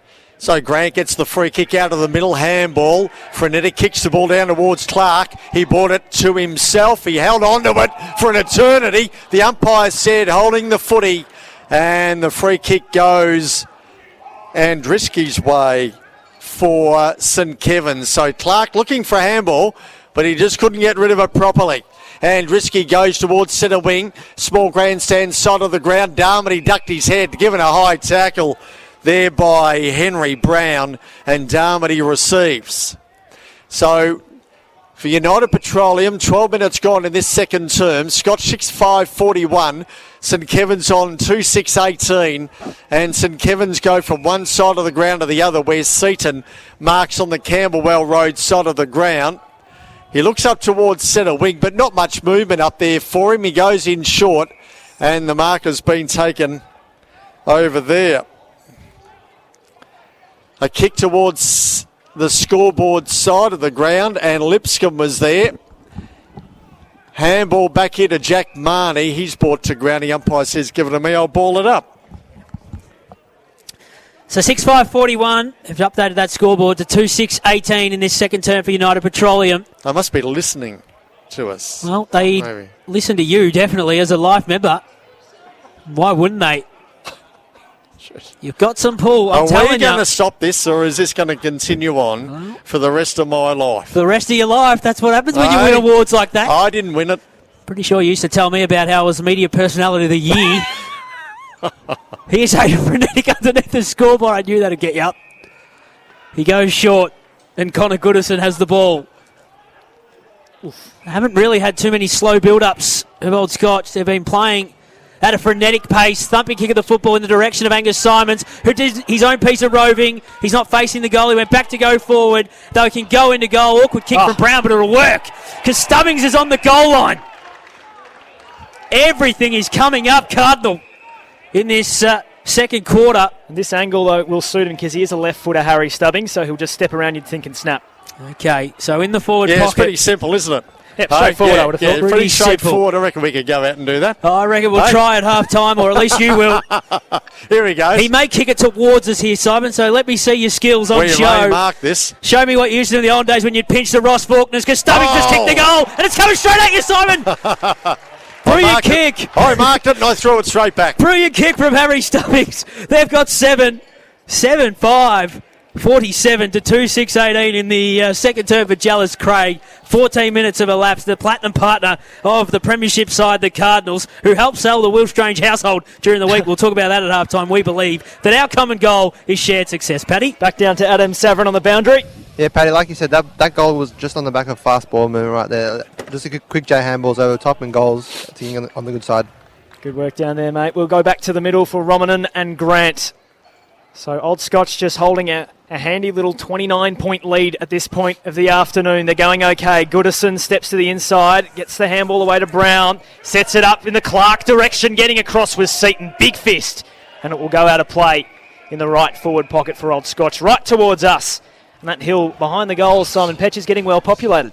It sure is. There's plenty in here today, and no doubt they all got past security. Not a problem at all. The security outside the gates here. Yep, metal detectors Everyone in was working able order. to get in. Not a problem. Will Clark Yeah. will take on Romanen again. That's very good from you, Petchy. Romanen with both hands down to Frenetic, who'll be wrapped up. Well, three of them wanted to see me in up to the grandstand. I don't know why. Am I that important, am I? Clark will go again with Romanen, his opponent, Jock, and I said, Jack Marnie doing the don't waste tackling. your time. Don't waste your time. I know where I'm going. Did he not just ask us to stop with the live member stuff? And now he's wheeling it himself. Jack Marnie at ground level, tackled by Frenetic as he got the handball loose to Delamitru. It skips past Walters. He'll go in for a second try. The Scotch tackling is fierce. There's Tom Farah dragging his opponent over the boundary line. Delamitru looking not particularly pleased with the treatment from the young fella. And you're right with the crowd. The day's brought him out here today. It's a magnificent crowd. Yeah. One of the biggest you'd see down here at Camberwell. It's a gorgeous day for round one footy. There's a little hack soccer kick towards the goal square for Old Scotch. St Kevin's with numbers there. They're playing the tightrope on the goal line. Connor Lynch, they call him the Lizard, down there at the TH King. Gets a handball away as he was tackled by Tawney. Farah goes to the deck, gets it to Tawney, who puts the head down and gets dragged out of bounds for his trouble. Back down to Adem Savran on the boundary line, who's got a report for us, Adam. Yeah, he's back on the field. It was just the top of his left shoulder blade, but he's got a bit taping and he's back out there. Strong boy. Good news for Sam Cameron there, Simon. Left forward pocket off. Frenetic around the body and shoulder. How's that for a kick, and who did he get it from? He got it from Clark. It was a handball. So Frenetic straight onto the boot. One of the goals of the day down here. He knew where the goals were. He just had to put it on its way, and he did. Scotch going to 8-5-53. St Kevin's 2-6-18 for United Petroleum. 6.5 gone in this second quarter. And Frenetic has kicked his first goal of the afternoon, one of the goals of the day. Yeah, all for Chadstone Motors is that goal of the day contender. Put it in the book as the front runner of the season so far, dedicated to providing comprehensive end-to-end services for all your automotive needs. Terrific for Aidan Frenetic, who unfortunately missed last year's grand final due to that hamstring injury from the preliminary final. Straight back into the side today, straight in the centre of the ground, and we go back to the middle. They are in total control of this contest, and they might get it again here as Brodie Easton gets the clearance. They go inside 50. The ball bounces on its point. They can raffle it with a handful of players. Whistle straight away for the umpire to come in and ask for the ball back. 17 and a half minutes gone, 8-5-53, 2-6-18. St Kevin's kicked the first goal. Scotch have kicked 8 of the next 9 to blow this one open. Will Clark, who's doing the ruck work here, brought it down, but it might come back inside the 50-metre arc, although brilliant tackle by Winter. He's going to be rewarded. I think there might be a high call. There's umpires overruling each other here. Okay, so the non-officiating umpire said holding the ball. The one closer to the scene said high tackle. So a free kick going the way of the Cardinals in the end. He'll set it up for Clark. They'll come from all parts of the compass. Brilliant roving from Goodison. It ends up with Hodges. The kick was smothered. A string of handballs, and St Kevin's will clear. It'll be a foot race to the outer side of the ground. It'll be Halls and Darmody. Bounces up for Jack, who will run away from his opponent. And the inside outer on the right foot goes inside 50. Lawrence. Brilliant pick up on the half volley. Underneath the scoreboard, they'll come back the other way here, the Cardinals. Halls will send it down the line. Jackson went up with the contest. Andriski did well, fist over the boundary line, and we'll have it tossed in. Around the grounds, all thanks to McQueen Financial Group. If I can get my sponsors sheet in the right place. Brighton 5-6-36. They lead the University Blacks by 13 points, 3-5-23. St Bernard's by a goal over the University Blues, 33-27. Over at Princess Park in Caulfield, Old Haileybury, they lead by 8 points over Collegians, and Old Zavarians are marching on. 49 points clear of Delar at the Toorak Park. Wow. How's that for a coronation? We'll have repeat stoppages here on the wing, or would have set themselves for that game, in all seriousness, the Old Zavarians, after the heartache of just missing last year. And then, of course, Delar coming up from Premier B. They would have absolutely wanted to make a statement in this opening game. There's a little bit going on around the footy here. Just a few players getting reintroduced after a long off-season. The umpire pretty much ignoring the whole procession and throwing it back up in the air for Grant to battle over. Roman and just tapped that one directly out of bounds. And the field umpire spares him. He'll call for it to be thrown in centre wing, far side of the ground, Joey. And speaking of making a statement, this is fair income, one of them. 8-5-53, 2-6-18. Since about 5 minutes into the game, Simon, Yep. Scotch have been in real control of this one. Sure have. Yeah, they have. It's been a super performance from the reigning premiers. And it'll feel good to hear for some Old Scotch faithful listening on the SEN app or on VAFA.com.au. Here's Sammy Cameron. He's back out there. Goes long inside 50. That kick favoured Lawrence the whole way through. A step ahead of Jones. He marks. Right back pocket for Old Scotch. Just taking his time. The Queenslander, Dougie Lawrence, who took one of the great grand final marks in that grand final. The kick there, not up to scratch. It goes straight to Winter on 2 bounces. He just spirals it back from whence it came. Lawrence is back underneath it, got 2 hands to it, couldn't mark. Cormac attempts to lay a tackle. Went to Elliot Marnie, whistle. It was a high tackle laid in back play, and that will give St Kevin's the opportunity to head onto the scoreboard. Cal Jones will take the shot. Really important that he kicks this goal. We're into time on of the second term. If they can somehow wrestle back some momentum going into half-time, they kick one here from Jones. They might be able to get another one. If they can string 2-3 together, it'll certainly help Plugger Lynch and the frustration that he felt at quarter time that they were just losing out in the pressure contest too easily. 35 metres out, 45-degree angle for Jones, who turned 25 last month. Trots in on the right. That's a good-looking kick. Now, umpire watches that one sail over the hat. And that's 3 for St Kevin's. They move to 3-6-24. Old Scotch 8-5-53. That's all thanks to United Petroleum. Adam Savran's on the boundary line for us. Yeah, I just overheard a conversation. There's a couple of structural changes now for St Kevin's. Obviously, things aren't working. Hodgie's going to the midfield. Just a couple of structural changes, see if anything changes. We have seen a few shifts, thank you, Adam, today for St Kevin's. Angus Hart playing in the back line. Sam Critchley starting in the forward line. Hart is still in that defensive zone. Seems to be sitting spare Tom Jock playing off half-back with young Connor Lynch, who they call the Lizard because of the way he runs and moves the footy, Simon. 3 goals to Scotch, all single goal scorers for them so far today. Goodison, Lipscomb. We dropped at Lipscomb, and free kick going St Kevin's way. In the middle of the ground, and Hodges will take it for them. Can they get another one as they go out towards the centre wing area? Camberwell Road side of the ground, and Darmody dispossessed over there. And we'll have a ball in. 8-5-53 Scotch, 3-6-24 St Kevin's down here at the Camberwell Sportsground, bathed in sunshine, not a breath of wind. One of the biggest crowds I've seen down here to watch a game of football in years. And they're just seeing the home team put on a clinic at the moment. Handball along the ground, it nearly dribbled inside, half forward there for St Kevin's. Now Gunson underneath it, and he will come up with the football and a ball in the air. So inside the 40-metre arc, or 45, not a high throw in the air. Romanen palmed it out the side, chopped off there Hodges, Now Cameron back on the ground, got a hand onto that one, but Lipscomb beat them to the footy. Clark, he read it okay out the back. He palmed it back inside him. No one there to support. Simons is there on ground level, and now Clark applies a tackle, and he applied that well on Lynch, and we'll have another ball up. Camberwell Road side of the ground, near the 40-metre arc here for Scotch, and they see it over the line. We'll have a ball in. Right at the cricket nets. Maybe 5 or 6 minutes left in this second term. All for United Petroleum. It's a 29-point advantage to the reigning premiers against St Kevin's. Toss back in. Grant from the back. Sammy Cameron's at the front, back on the ground. Great to see. Up and down the chimney with that kick. Out of sight of the ground. Hodges. Give the handball off to Marnie, who was thrown straight into the ground, and the umpire will ask for the ball. Jack Marnie, one of the new inclusions for St Kevin's over the summer. From Gold Coast and North Melbourne VFL listed player. Free kick going the way here of Romanen, the St Kevin's ruckman for the day. Takes the grass in front of him, gives it off to the Lizard, who tried to pick out Cam Hodges. Missed him, but Hodges did well as it hit the ground. Sweeps the handball back inboard for Gunson. Wants to step around his opponent, go onto the left foot, thump it to the top of the square. Kerr's in the box seat here. He didn't take the mark. It's Dennis for Scotch, sweeping the handball over to Townsend, who's kicked a couple of goals. A haphazard kick to centre half forward works, although Goodison dropped the mark. He's got the support he needs from his teammates so they can run through the centre of the ground. Aiden Frenetic, thumping kick forward. Didn't really look where he kicked it, just put it into space and let the little man Angus Simons go to work. Watch the quads punt from the little man. Brilliant tackle from Al Richards. It fell back the way here of Old Scotch and Jake Tawney. He was wrapped up straight away, and the umpire will ask for the ball. Adem Savran on the boundary.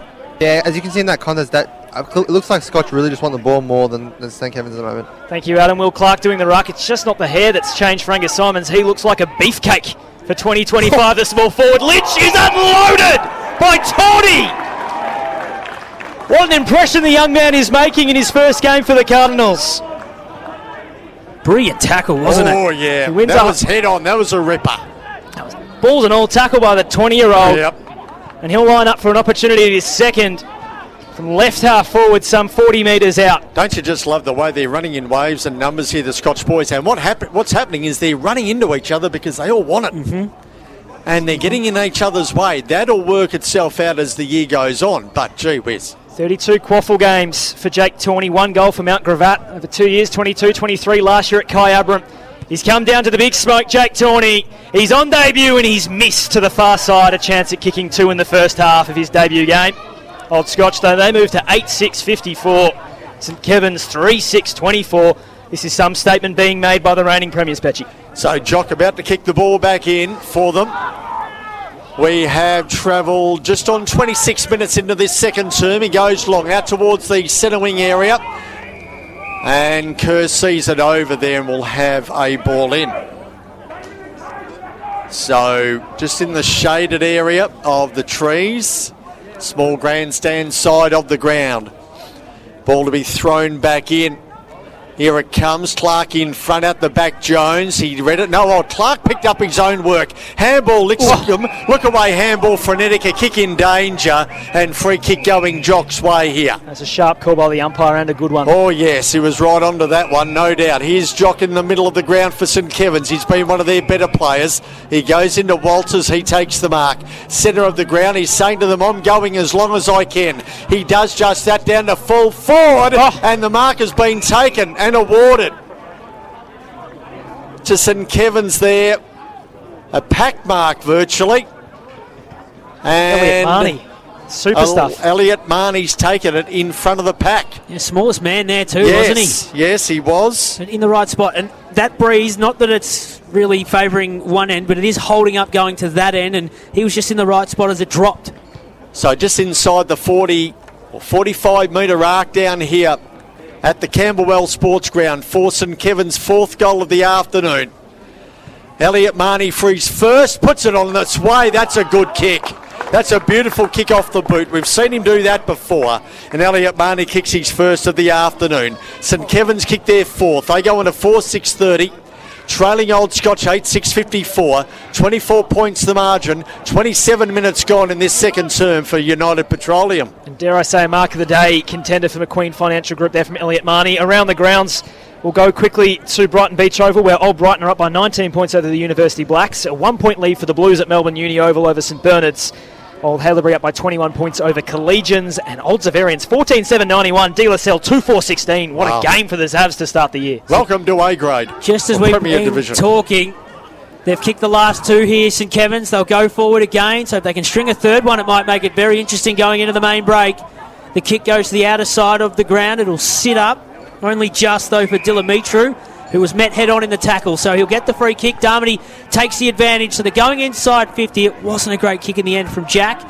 And his opposing opponent, Jack Brown that is, takes the mark. Wants to go short. And he does so. In front of the boutique grandstand here at Scotch. They've got the footy. Aiden Frenetic called to play on now. Marnie did well. Barnett strong in the tackle to get to Brown. Across the face of goal to Lawrence, who takes the mark. This has been a rock again down there. He hasn't had that much to do, Doug, but what he's done it well. He certainly has, and now it's with Stubbings underneath the scoreboard. 24 points ahead are the Cardinals. Slow build-up. Good mark taken by 50. Polkinghorne. 50-metre penalty is going to help them come forward on this smallish sort of deck. Jack Polkinghorne still on the ground at the moment. In the haunches, I wonder if maybe an ankle went underneath him. A bit sore to get up. So maybe Doug Lawrence will take the free kick as Jack rolls around on the ground. So they'll get a trainer out to him and make sure he's okay.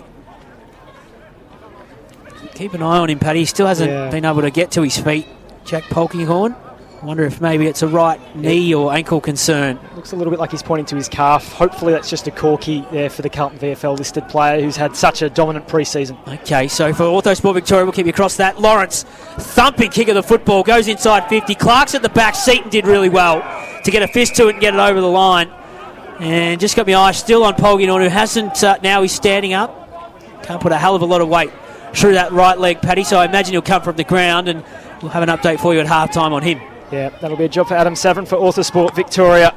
Fingers crossed there for Jack Polkinghorne, who is, you're right, Joey, very slowly making his way from underneath the scoreboard towards the boundary. Clark was held out of the ruck. Winter's in trouble! He's got to get rid of it, he's gone! Oh! Stubbings got him! Winter used up time that he didn't have, and Stubbings will have a shot for his second. 45-degree angle, 45 metres out, and this will be the 9th of the half for Old Scotch. Sure, they've been big on that today, haven't they? These drops or handballs that have had plenty of time to get rid of. The umpire really has been on top of this. It's been a great tackling performance, a sacrificial axe from the Cardinals today. Mark Nat will have a big smile on his face, you'd think, at half-time. So Stubbings for an opportunity to go back to 30. Game high lead was 35 points earlier in this quarter. St Kevin's kicked the first goal of the game. Scotch kicked the next 6 across the first and second quarters. They've raised their flag and they've put in a performance in this first half at least that has honoured their performance on the last Saturday of the season last year. Stubbings, can he salute? No. It's a touch narrow. It looked good momentarily, faded and missed to the near side. For Orthosport Victoria, I've just kept my eye as Jack Polkinghorne finally gets the interchange bench. Simon, he was telling the physio that his opponent, Liam Gunson, just went over the top of the right ankle, hasn't really been able to put much weight on it. I imagine they're probably either going to give it a crack or rule a line through him at half-time. Straight under the ice. Here's Dillamitru, lost the football. It'll come back. Scotch there. Clark at the back. Oh, he palmed it down beautifully. Simon's in the goal, misses. He did everything right there, both Clark and Simons, right on the half-time siren as well. That would have been a great finish for Scotch, but they go in with a big enough lead. 8-7-55 at half-time, leading St Kevin's 4-6-30. That quarter going 31 and a half minutes. We've got a treat for you on the other side of this break as part of our halftime show, all thanks to Robert Miller, property advocate. Both club presidents, Paddy Mount and Will Strange, will join us in the commentary box. 8-7-55 Old Scotch, 4-6-30 St Kevin's. It's been the reigning premiers half of football. More on the other side of this. VAFA action is back for 2025, and you can catch the award-winning VAFA William Buck Premier Men's SEN Match of the Day every Saturday afternoon. Listen to all the VAFA footy action live on the SEN website and SEN app today from 1:45 p.m. Are you thinking about pulling on the boots and having a kick in 2025? If so, we'd love to have you in the VAFA. Australia's largest senior football competition has teams suited to all ages and experience, from under-19s to seniors. Log on to vafa.com.au and check out Club Directory to find a club near you. Are you looking to grow your business? William Buck are more than just accountants and advisors who can develop strategic growth plans for your business. With over 125 years' experience, William Buck has expertise in navigating through challenging times and has been working closely with the VAFA community, creating positive change for individuals, businesses and community organisations. William Buck's team of specialist advisors work collaboratively, providing you with 360 support. Schedule a complimentary consultation today by visiting williambuck.com. Hey guys, at GYG we never compromise on the quality of our food. That's why we only serve 100% free-range chicken. We're on a mission to reinvent fast food, because who said fast food had to be bad food? Love ya. The Anytime Fitness VAFA Rising Star Award recognises the competition's most talented young players. Each week, the VAFA Rising Star Committee receives nominations for one male and one female player, aged 20 years or under, who played no more than 7 senior games before this season. Our overall season winners will be declared the Anytime Fitness VAFA Rising Stars for 2025. So, if your club has a young gun making their mark, nominate them now at media@vafa.com.au. VAFA action is back for 2025, and you can catch the award-winning VAFA William Buck Premier Men's SEN Match of the Day every Saturday afternoon. Listen to all the VAFA footy action live on the SEN website and SEN app today from 1:45 p.m. Yes, this is the VAFA William Buck Premier Men's Match of the Day, all thanks to William Buck. Half-time here at Camberwell Sportsground. It's been the reigning premiers with the jump for 2025, 8-7-55 Old Scotch. St Kevin's 4-6-30. Really entertaining first half of footy for 2025, and hopefully a very entertaining halftime show coming up for you, all thanks to Robert Miller, property advocate. I've got two presidents beside me, Paddy Mountain, Will Strange, Paddy of St Kevin's, Will of Old Scotch. We'll start with the man who raised a flag before we got underway here at Camberwell Sportsground. Will Strange, great to see you. Thanks, Paddy. Yeah, it's a fantastic day. The weather's come out for us. The ground's in great nick, and it was a real honour to be able to lift up the flag with last year's coach and captain alongside, albeit Jelly not out there today, was able to help us. So it's been a good day. What were the weeks and months that immediately followed the premiership like? It's been such a long time. Yeah, look, I think the first week was still at the Camberwell or the Cardinal Cave downstairs, so I think we stayed here for about 6 days, which is why the neighbours are blowing up against St Kevin's today. But no, look, it's really interesting because firstly you get a lot of reach outs from past players, people that had played for the club, supported the club, donated to the club, which is really quite humbling, and you see how much it means to so many people. And then very quickly it turns to organising the BNF, organising next year's, getting sponsors back on board, getting players, all that sort of stuff. So you don't get much time to breathe. But certainly I'm not disappointed by the process. Great to see you, Will, and great to have you back on board in 2025. This might sound like a silly question, but was it hard to get sponsors back on board, to get players to come to the football club and recommit now that it has been 46 years for you guys to climb the mountain when it comes to William Buck Premier? But was the appetite to go again this year and get there again pretty much the selling point? Yeah, thanks, Joey. Look, it's not easy. It never is. Yep. The current economic climate, and we can go down all that conversation if we want, but it's certainly not the easiest time to be getting money off people. And it's also hard to go and ask people time and time again. There's a lot of the same sponsors that we've been working with for a long period of time. It certainly does help, when you're out there recruiting, speaking to players, or getting players to come back and play again, coming back off the success we had, not only in the seniors, but across the whole program. 7 teams, 6 in prelims, 4 in grand finals.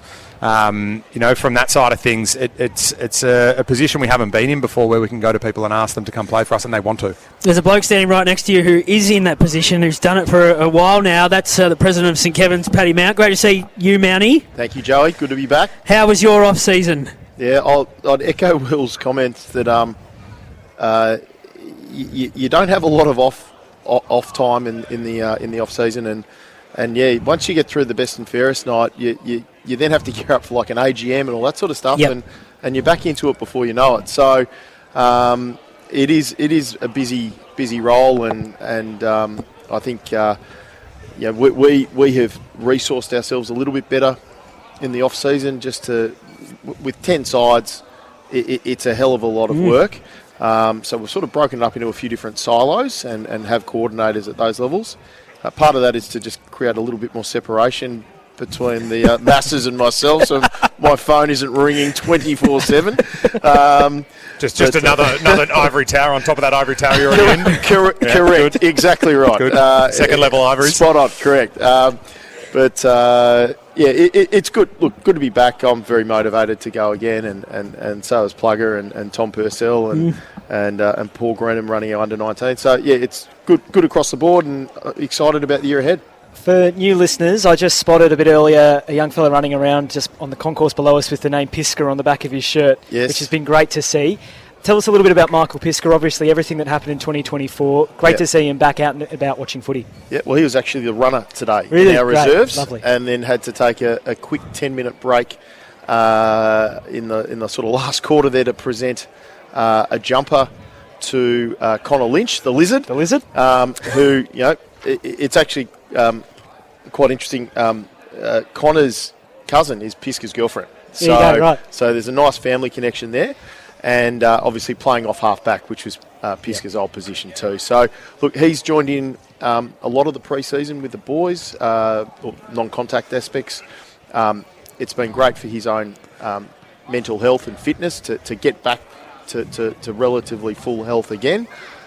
He'll be a special guest of ours next week at our matchday lunch against Old Zavs, where we expect a full house. And is Cozzy invited to that one? He is invited to that one. I think he's peering through the glass. I was going to say, it's a bit different to last year. I don't think he didn't get a car park or something, I heard. He was invited last year, but anyway, that's water under the bridge now. Sounds like we've made up. And then he's taking off and having some overseas travel and taking some time away.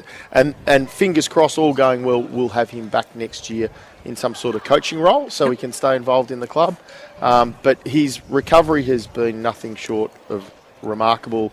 He's pretty much back to his playing weight. He lost about 17 kilos. And obviously, whilst there's the permanent loss of vision in his eye, his cognitive function and all that is looking really good. But it's just a long process. It's something that will be going on for quite some time to get him back. But we're really happy, and it's just fantastic to see him in good spirits. Well, I was actually going to ask you about it's been a short space of time, really, since the incident to where we are today, and how quickly he's recovered, knowing that at the time it was legitimately touch and go as to whether he'd be with us, even within the coming days and weeks after the incident. So to see him here to not only today, but also to hear how well his recovery's gone has been exceptional.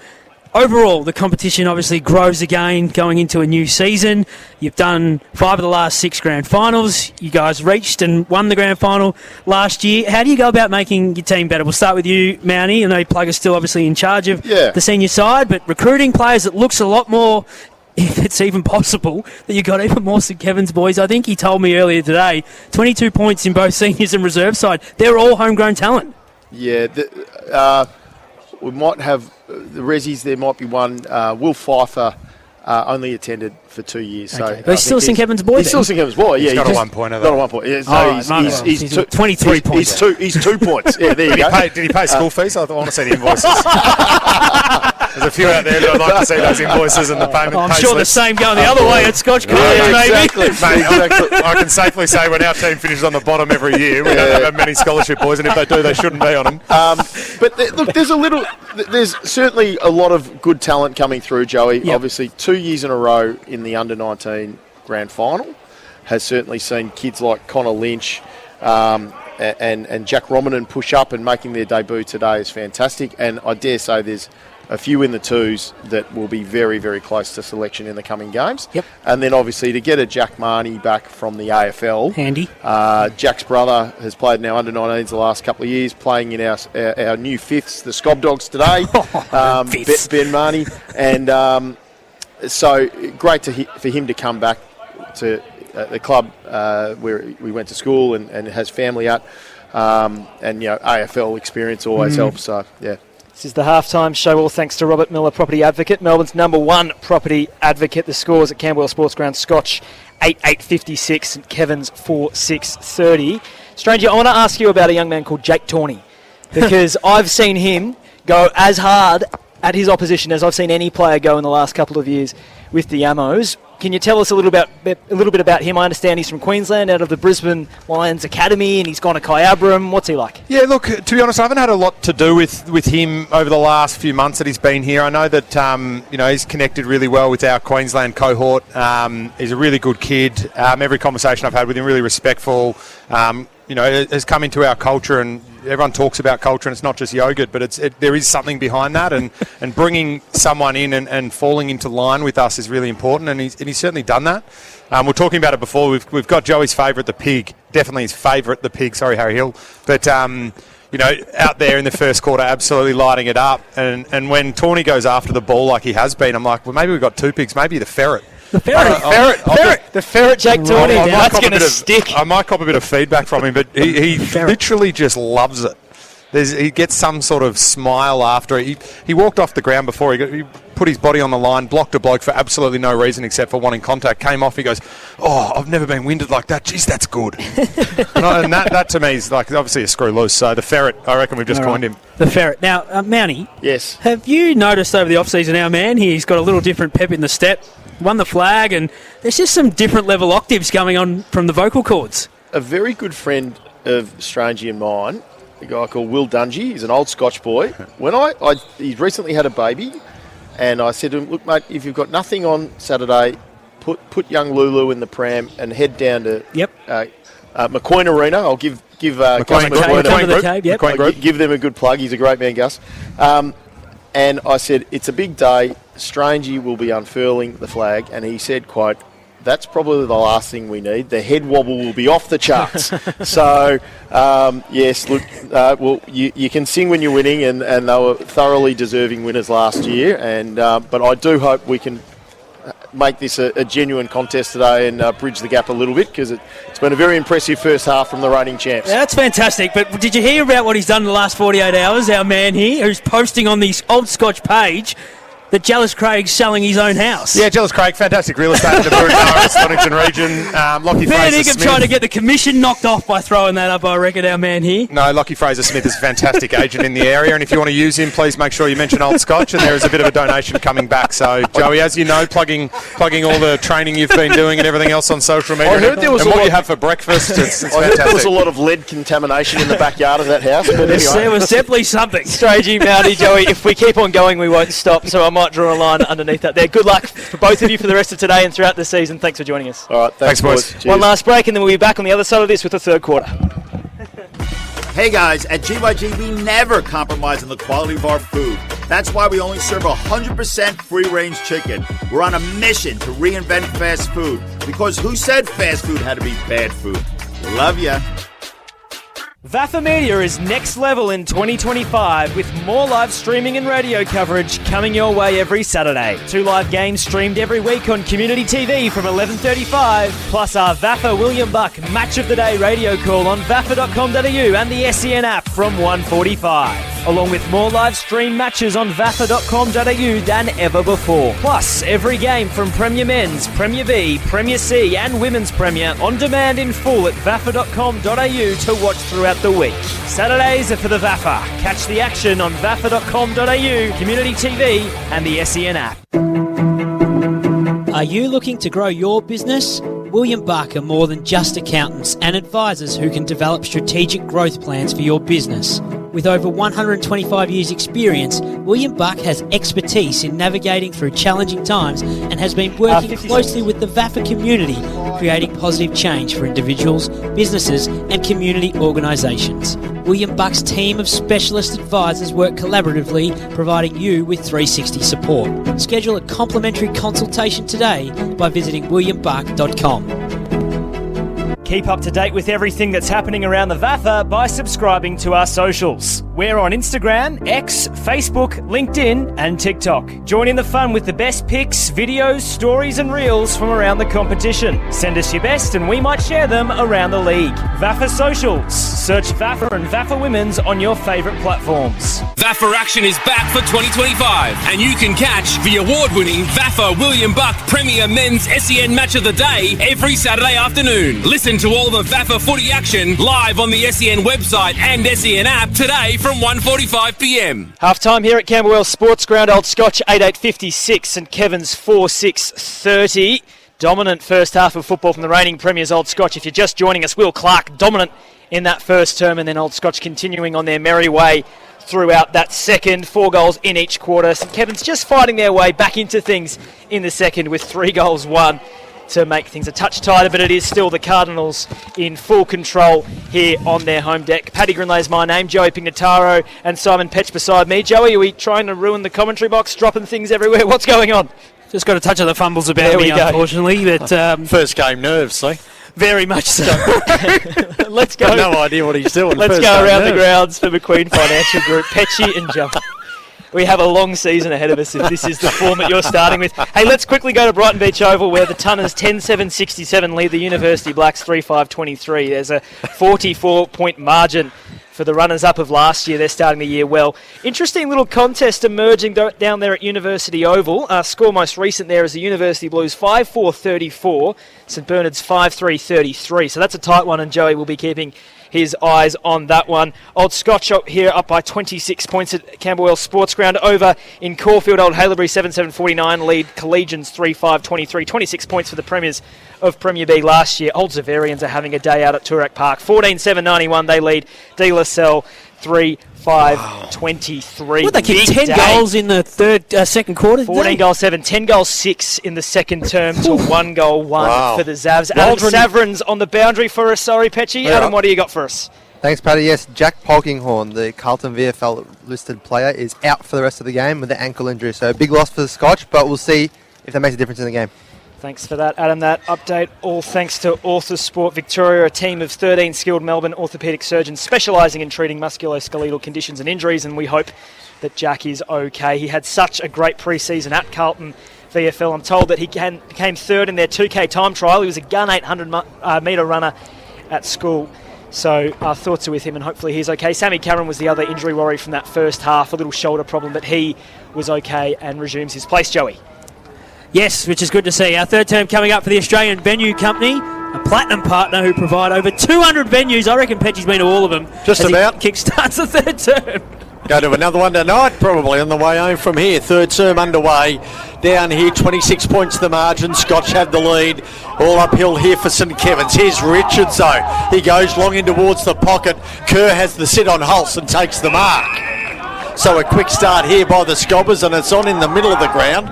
Now it's not. Now Kerr's got it. Camberwell Road side of the ground, looking for a quick start for his side. Best passage of play they've had since the opening couple of minutes of the game. And it's Al Richards, it's the likes of Luke Winter, Tommy Jock was in that little fracas you just mentioned there, Simon. And it must be said, this kick for goal, I don't know if you're watching on the stream, you'll understand what we're talking about. We're directly behind where Paddy Kerr is kicking.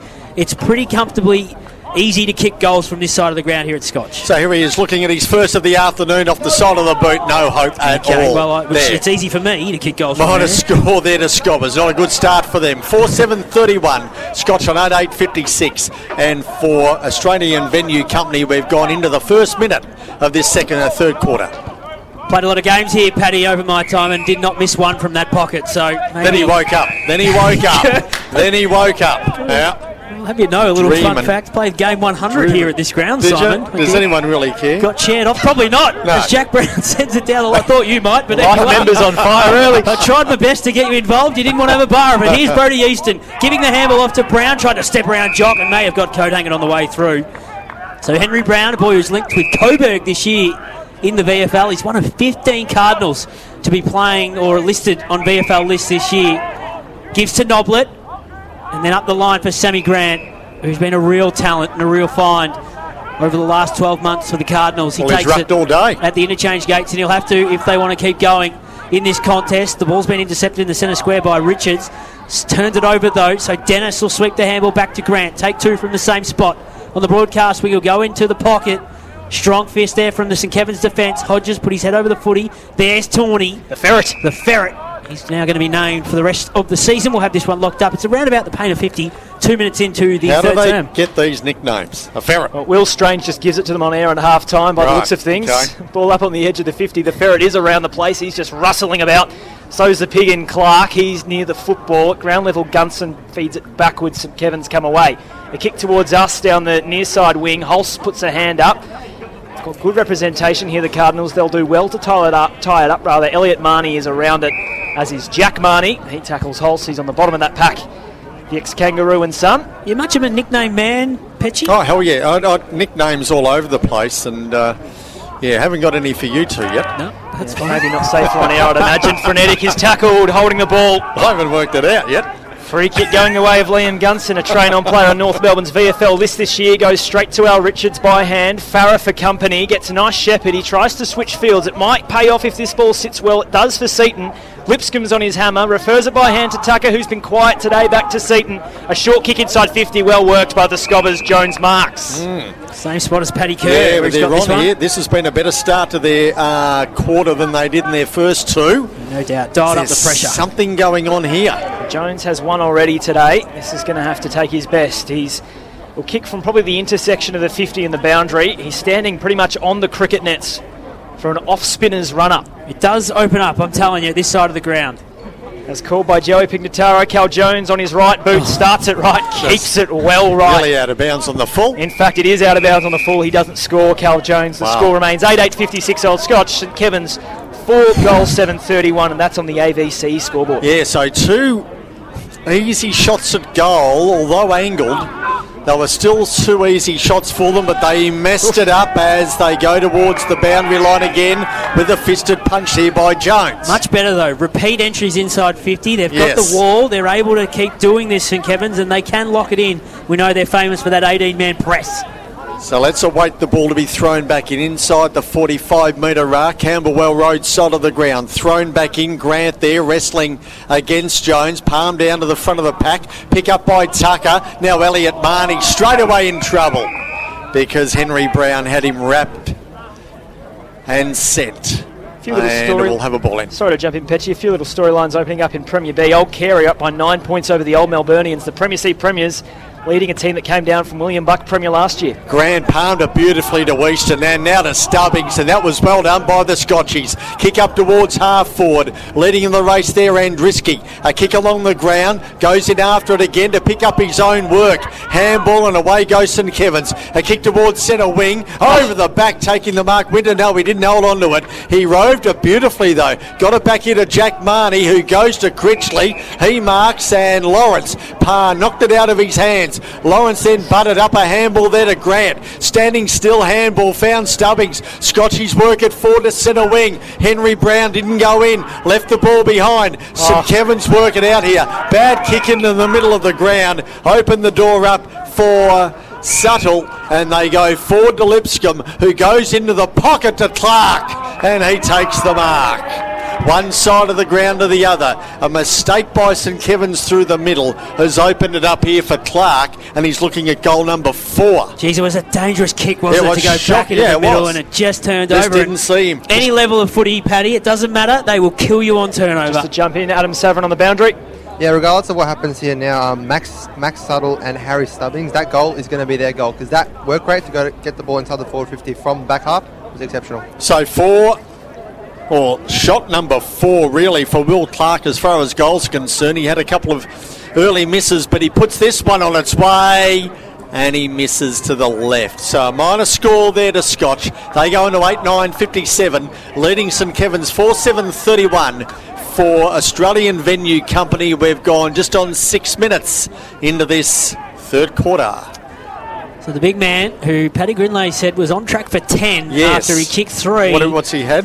You've hit the skids on him. He hasn't had yeah, not one of my finest. Round another 1 for goal, us as well. But it is round 1, so that's okay. Prone to a couple of errors early on in the season, as you blokes wanted to point out 30 minutes into the game. Here's Charlie Cormack going back inside 50. Big pack of players, it's fisted away, it falls to Frenetic, tried to break the tackle, then fashioned some form of a handball to Simons, but the ball was stolen, and Dylan Mitrus kicks off the instep and out of bounds on the full, well wide, over the fence, in fact, over the interchange gates, and Scotch will send the footy back inside 50. So Will Clark, if you are just joining us, 3 goals all in the first quarter.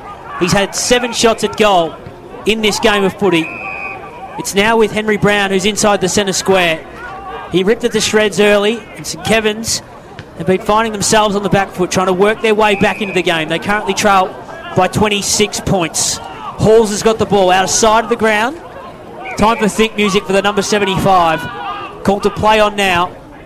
On the right foot, he goes in the direction of the big Pete Clark, who had to go from the back. Brought the ball to ground. Did really well to allow Stubbings to get it to Sam Grant, who fumbled the football at the crucial moment, which opened the door for Grant's opponent, Romanen, but he was tackled, locked up, and the umpire will ask it. 8 minutes down in this third term for the Australian Venue Company, 8-9-57 Old Scotch.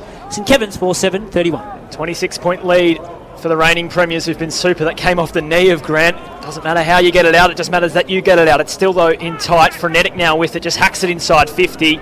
Numbers here, though, for the Scobbers. They should be able to get a clean exit through Seaton. He's got a runner riding shotgun now. A long kick towards the point of the centre square. It is inch perfect, Simon Petch. It fell into the lap of Jack Darmody, who barely had to break stride. His kick is to a 2-1. Critchley fades. Holst did so well. And Kerr's got his hands in the air because he led. He led and it wasn't spotted.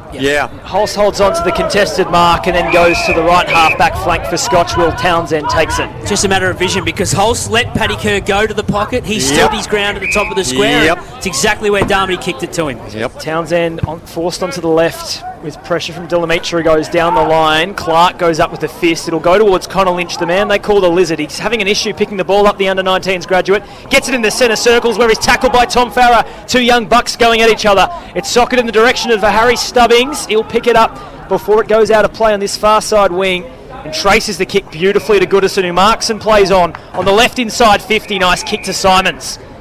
He's probably at the very edge of his distance, Angus Simons, right beneath the scoreboard. Slight breeze going against this end of the ground, Paddy, too. Yet to kick a goal today.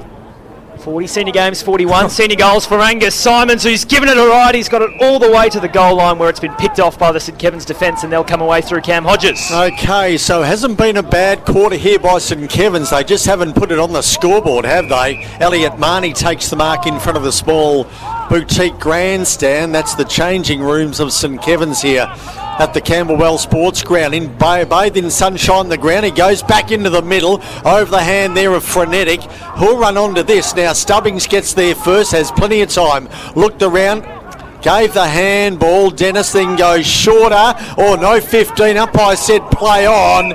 And St Kevin's looking for a free kick, not forthcoming. So inside the centre square at St Kevin's end. The main grandstand end, they kick in this third term. It's gone 10 minutes. 57 playing 31. Scotch had the lead. Grant out the side. He's done a power of work all day. Head over the football there. Lipscomb went without it. Another chance here. And players brought to ground. Tawney does that on Andriski and will have a ball in the air. About to be thrown in the air. There it goes. Grant grabs it out of the ruck. Nearly stolen there by Cameron. Now Lipscomb gets a handball to Frenetic. Scotch go forward, down a full forward. Clark and his bootlaces. Bent down, picked it up. Have a look at the agility of him. He then got rid of it okay to Townsend. A left foot kick around the body to full forward. No mark taken. Clark wants to go on with it here with Hart. And the ball is on the outer side of the ground here with Hodges, who goes to Critchley, who led up in front of Lawrence. Now Kerr's going to lead from in the pocket. He goes in that direction. Grant stands back. Gutsy stuff there. He palmed it towards the boundary line. He knew traffic was coming. Umpire's blown the whistle. And it's gone over. We'll have a ball in. Adem Savran's on the boundary. Yeah, Petchy, as you said before, the St Kevin's actually playing pretty well this quarter. However, Angus Holst is actually the man who's actually making the difference. So toss back in. St Kevin's are in attack. Kerr just grabbed it out of the ruck. The quick snap at goal is going high and wide, out of bounds on the full. So they've had some chances in the first 11 and a half minutes of this third term. If they nail them, yep, absolutely. Game on. They've added just the one behind since half time, and Scotch have added the two behinds. Charlie Cormack has got it next to the behind post on this broadcast side of McQueen Sports Park. That's Camberwell Sportsground. Here's Townsend. The ground just opens up in front of him, so he backs himself and has a bounce. He checks the kick for the little man Angus Simons. You can see the whites of his eyes from here. He has a bounce. He closes to 30. He goes to the top of the square. Why not? Tawney's going to slam it home. Too easy. The length of the ground for Scotch.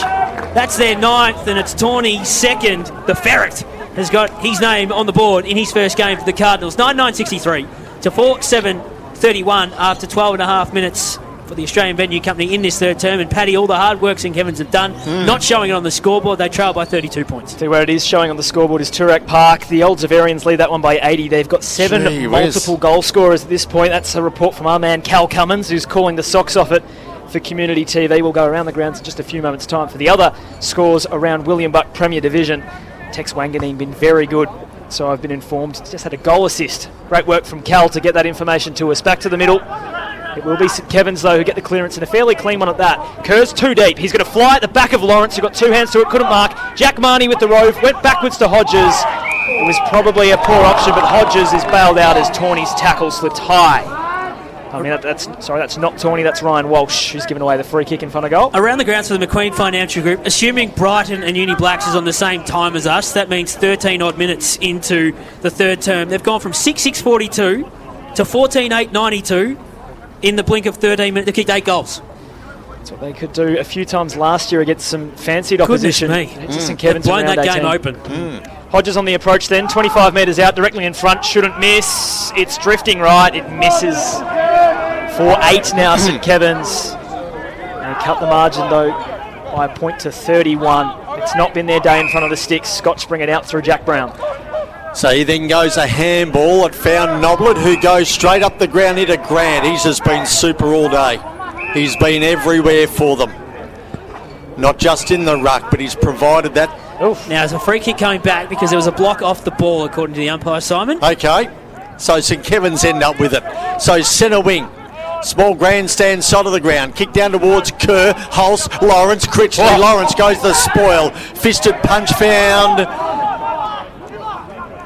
Subtle, who got it off there to Noblet, who goes back into the middle of the ground. Now, pack of players here. Cameron missed him, and they dive all over it here, and we'll have a ball up in the middle of the ground. Do we have a sponsor for Spoil of the Day? Because Dougie Lawrence has just won it. That was a ripper. I think we're going to need new Sherry. He smashed the air out of it. 9-9-63 here, Scotch. 4-8-32 St Kevin's. Shape. Thrown in the air again. Grant won that one down, got it back again. Handball out wide here to Noblet. Heard the call. Lipscomb in trouble from Jock. Good pick up here, Subtle. He goes long with a kick towards half forward. No mark taken by Simons. Delamitru there as well. Ball on the deck. Players go towards the boundary line. Simons tries to keep it and he won't. And we'll have a ball up. 9-9-63 Scotch. 4-8-32 St Kevin's. For the Australian Venue Company, we've travelled just on 15 minutes into this third term. All right, about to be tossed back in. Scotch are in attack. They've kicked the only goal of this third quarter so far. The margin back to 32 points. They've got a bit of work to do, St Kevin's, in this opening game of the season. On 11-16 SEN, William Buck Premier Men's. Brilliant handball from Barnett, gave to Richards, who just put it to space, and Lawrence. Dougie's in the centre of the ground. He tried to bust through Richards. He handballed it over his head. He was hoping for Goodison and he got him. But a great tackle from Sammy Barnett. The umpire was quick on the scene and said, nope, I'll have it. So inside the centre square, 9-9-63, 4-8-32. Beautiful day for football to start season 2025. Grant grabbed it out of the ruck, gave to Henry Brown. It's in the direction of Clark, who's in a one-on-one. It's fisted away. Down there is Tawney. The little ferret put his head over the ball. He was thrown into the turf. And the umpire will ask for it again. Low scoring quarter, isn't it? Adem Savran's on the boundary. Interesting pointer here. The size difference between the two teams. Scotch have a much smaller team, and at the moment it looks like they're really winning the contest. St Kevin's, Lynch, a little blind turn in the goal square from the debutant. He did that so well and hit Gunson. And Gunson has a paddock to himself, and Delamitru in the middle of the ground. It was Barnett rather, gave it to Jock by hand, who flicks it to Kerr. Forward of the centre circles. No one's there though for Kerr. He goes back to Barnett. Gunson is screaming for it. His hands are still splayed wide as he yells for it. It's not going to matter. It's fallen onto the chest of Cal Jones. 20 metres out directly in front. It wasn't a great entry kick, to tell you the truth. Jones, right place, right time. Yeah, they just watched him dive to his hands and knees and mark that wobbly ball. It hasn't quite come off for them, and hopefully for Cal Jones' sake this goes through, but they have been bold, haven't they, to go through the corridor multiple times throughout the afternoon. This might be the new style for St Kevin's, to get some attacking play to hopefully score more. I know they've only kicked 4 goals, 8 behinds, but if this goes through, it just hopefully starts to generate a bit of momentum for them. And I dare say that won't be the last time we see Connor Lynch blind turning in the defensive goal square. He's got some spunk, the young fella here with Cal Jones. That is not a great kick. Really? He's jabbed at it, he's pulled it, hard to the left-hand side from 25 metres out. Not much angle to speak of. He misses. They've had plenty of chances at this end in this third term. Really let themselves down. 4-9-33 St Kevin's. Old Scotch 9-9-63. Charlie Cormack to do the kicking in. And usually such a lovely kick is Cal Jones, Simon. Absolutely. That was a worried sort of stab at it, wasn't it? It was. Here's Cormack out of danger momentarily. No, was well marked in the end there by Stubbings. He goes in short. Easton a handball off to Noblet. Scotch going forward again to the bowling green end of the ground, but it bounced okay for Jock. Oh, we misread it. Now Clark's on the end of it. Goes around the body with a kick towards full forward. Simon's into goal and kicked it. Pretty easy. Simons kicks his first of the afternoon, and Scotch kicked their 10th. They go and do 10-9-69. Again, St Kevin's on 4-9-33, and that coming up at the...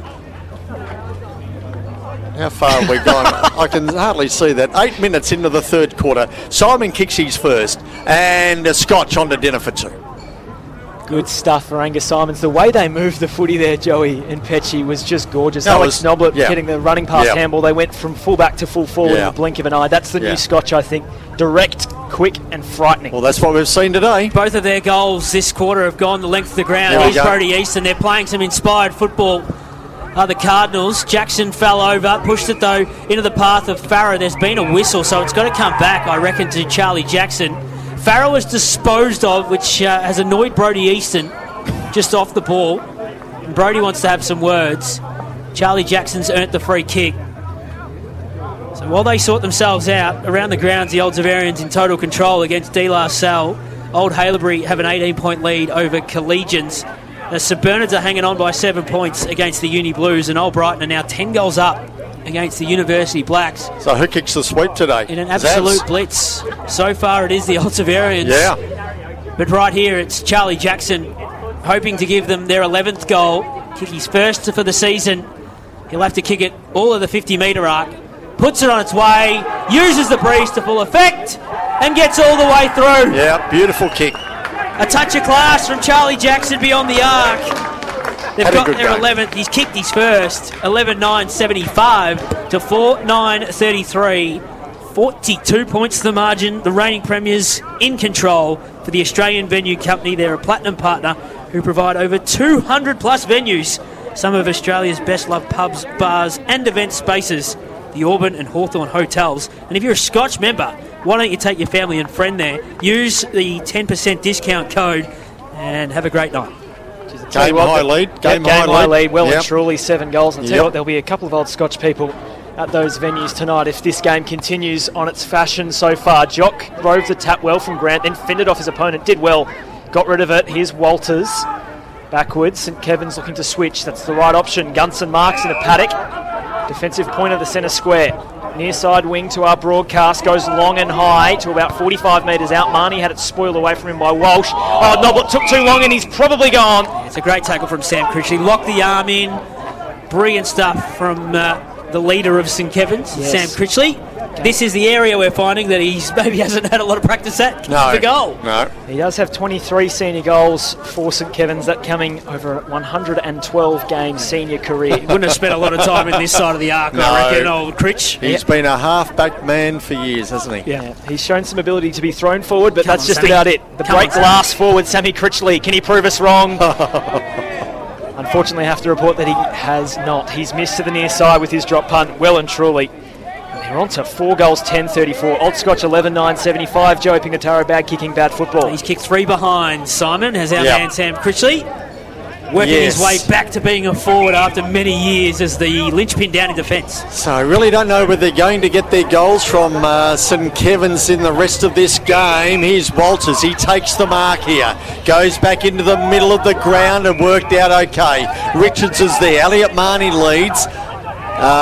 Jones is wanting it in the pocket, but he goes opposite side. Bad kick. Goes over the line out of play. We'll have a ball in. So it's been bad kicking in front of goal. 4 goals, 10. Some of their entries a bit wide. They just haven't quite had that connection piece going. Not at all, and they trail by a long way. Around 7 goals to margin. 75 playing 34. Scotch have the lead. for the Australian venue company. 22.5 gone third quarter. Thrown back in. Left forward pocket. Critchley off the side of the boot, really. Oh, Elliot Marnie juggled it beautifully. Got around handball. Oh, he was as crunched as he went to do that. Frenetic saying got the handball out. Close to the boundary line. They see it over. We'll have a ball in. So again, close to the boundary line. We'll have another ball in. Players go back to their position as Jones goes off. A blood rule for him. Okay. Paddy Kerr comes straight back on. Coming straight back on. And we'll have another ball in. Like at how Hulse is taking the opportunity as well to have a rest the full-back, who's been really super today in his first senior game since 2022 for Old Scotch. So Grant and Critchley to go this one. Grant in front. He's done this all of the afternoon. Palms it down to ground level. Richards bent down to pick it up. Then he kicked it off the ground. Ball ricocheted back into the middle of the ground. Simons has it. Now he's got nowhere to go, really. They're all up the ground. He goes out wider here where Townsend runs onto it. Got a long way in front of his man. Got the handball up. Got it to Stubbings. Gets it back to Townsend. Goes into Simons. He takes the mark. No 15. He went to play on straight away. Ball loose here. Clark there. Now Goodison. Will he go into goal? He had plenty of time. He's brought to ground by Delamitru. Great tackle. Wonderful and tackle. Delamitru gets the free kick here for St Kevin's. Last line of defence, they needed to stop that 4-8 forward. Angus Simons, he was charging towards goal, the little man. Him and Townsend again combined beautifully. Now it's with Seaton in the back pocket. Townsend busy on the mark, but according to the umpire, he went over the line, so it's going to be Anthony Seaton to go 50 metres further up the ground. Gee, St Kevin's are better than a 4-goal side, aren't they? They are. Hey? 4 goals, 10. Yeah. Turn a couple of those around, and they're probably still in the contest. They've got a lot of work to do from here, though. Jock gets it from Seaton. He's inside the centre square, gave it back to Anthony in the end, who sent it wide. And now it's Walters. Stops and props. Broadcast side of the ground, almost at the interchange gates is Walters. Not a lot of movement ahead for him, so he just gave it plenty of sky and made it someone else's problem. In the end, it went off hands of Gunson. We'll have it tossed in. And that's exactly right. There's no movement. No one's moving. No one's making any space. They're just kicking for luck here. So right where the 50 meets the boundary, the umpire will set himself to toss this one back in. It is a 41-point advantage to Old Scotch. 25 minutes down in this third term. Thrown back in. Kerr to do the ruck work here against Grant. To the front, Gunson. Got boots a ball. It's going right to the teeth of goal. Critchley's in the one-on-one with Jack Brown, who did really well to get a hand to it and smash it into the behind post. We'll have it thrown in the opposite pocket. Around the grounds, McQueen Financial Group, Old Brighton by 11 goals over the University Blacks, and Burnets by 2 goals over the University Blues. It's Old Haileybury are up by 3 goals over Collegians in their elevation to William Buck Premier. Old Zaverians are up by, my goodness, it looks like 92 points over De La Salle at the opening of Toorak Park on Community TV. That was a push in the back, I reckon. St Kevin's not getting the free kick. Dennis applying the tackle. I don't reckon they'll be parading that they're on top of the table after the one game. We're seeing the Red and Black Mafia out and about across the next week. What are you suggesting, Joe? They'll be talking premierships tonight, let me tell you. We both have them in our grand final. The Old Zaverians kicking inside 50. Here's Dougie Lawrence. He picked that out from a mile away. You actually do. So Lawrence, you've got him for your premiers, Joe. Just to inflate the ego even more. We had to take St Bernard's out of the equation for Joey to pick another premier. Here's Lawrence. He's going to switch it for Noblet. It just needs to sit from it. Won't. It will roll towards the cricket nets. Noblet takes possession with the ball out of bounds. Not very fair, by the way, that I had to take out the team that I've tipped to win the premiership to say go and pick another one. Would you suggest that the Old Zaverians take a photo of the ladder tonight? They should. I think they will be. 11-9-75 Old Scotch, 4-10-34 St Kevin's. It's all been the reigning premiers. What a coronation it has been so far. Here's Walters. He'll be held up in the middle of the ground. Adem Savran's on the boundary for us. Yeah, you can clearly see why they were the finalists last year, boys. They're doing really good around the contest work, and especially because they're winning by 41 points. Well, good on them, Zaz. I reckon they're on their home deck. They haven't been there for a couple of years, and they've really made every post to win it today, so good on them. Here's Richards. Got it out to Tucker, who goes into a full forward or half forward, and Barnett had just landed in his lap. It did, didn't Well, it? somehow they made something out of nothing there. That was a kick, just skew whiff. Yep. You know, and Barnett just happened to be there. A very good kick of the football. Absolutely he has to hasn't. go through. He's kicked one so far today. They're looking at their 5th. We've gone 27 minutes. Main grandstand into the ground. 75 playing 34, now 75 playing 40. So Barnett kicks his second, St Kevin's kicked their fifth. They on to 5-10, 40. Yep. Leading Scotch, trailing Scotch 11-9, 75 for the Australian Venue Company, 27.5 gone in this third quarter. Adem Savran's on the boundary for us. Yeah, I just want to get your opinion as well, Paddy. You probably see it out there as well, but do you think that they just haven't took their foot off the throttle the whole time? They've just gone just goal after goal after goal. They haven't stopped. Relentlessness. Yeah, Old Scotch have been super. That was a 3-goal brace that they had to start that third term. Good to see Barnett get back on the score, but they have dominated the game as far as style goes, I reckon, today, Joey. Just around the grounds next week, of course, St Kevin's will take on the Old Zavarians in a ding-dong battle at the TH King Oval. But if form lines to go off from the opening round, gee whiz, the Zavarians had highly fancied themselves going out there to knock off an arch rival off the back of beating Dealer. Cameron thumps the footy inside the 50. Kerr went out with about 4 other Cardinals. Dougie Lawrence was wrapped up straight away by Marty, who literally had to get off the ground to bring Lawrence down.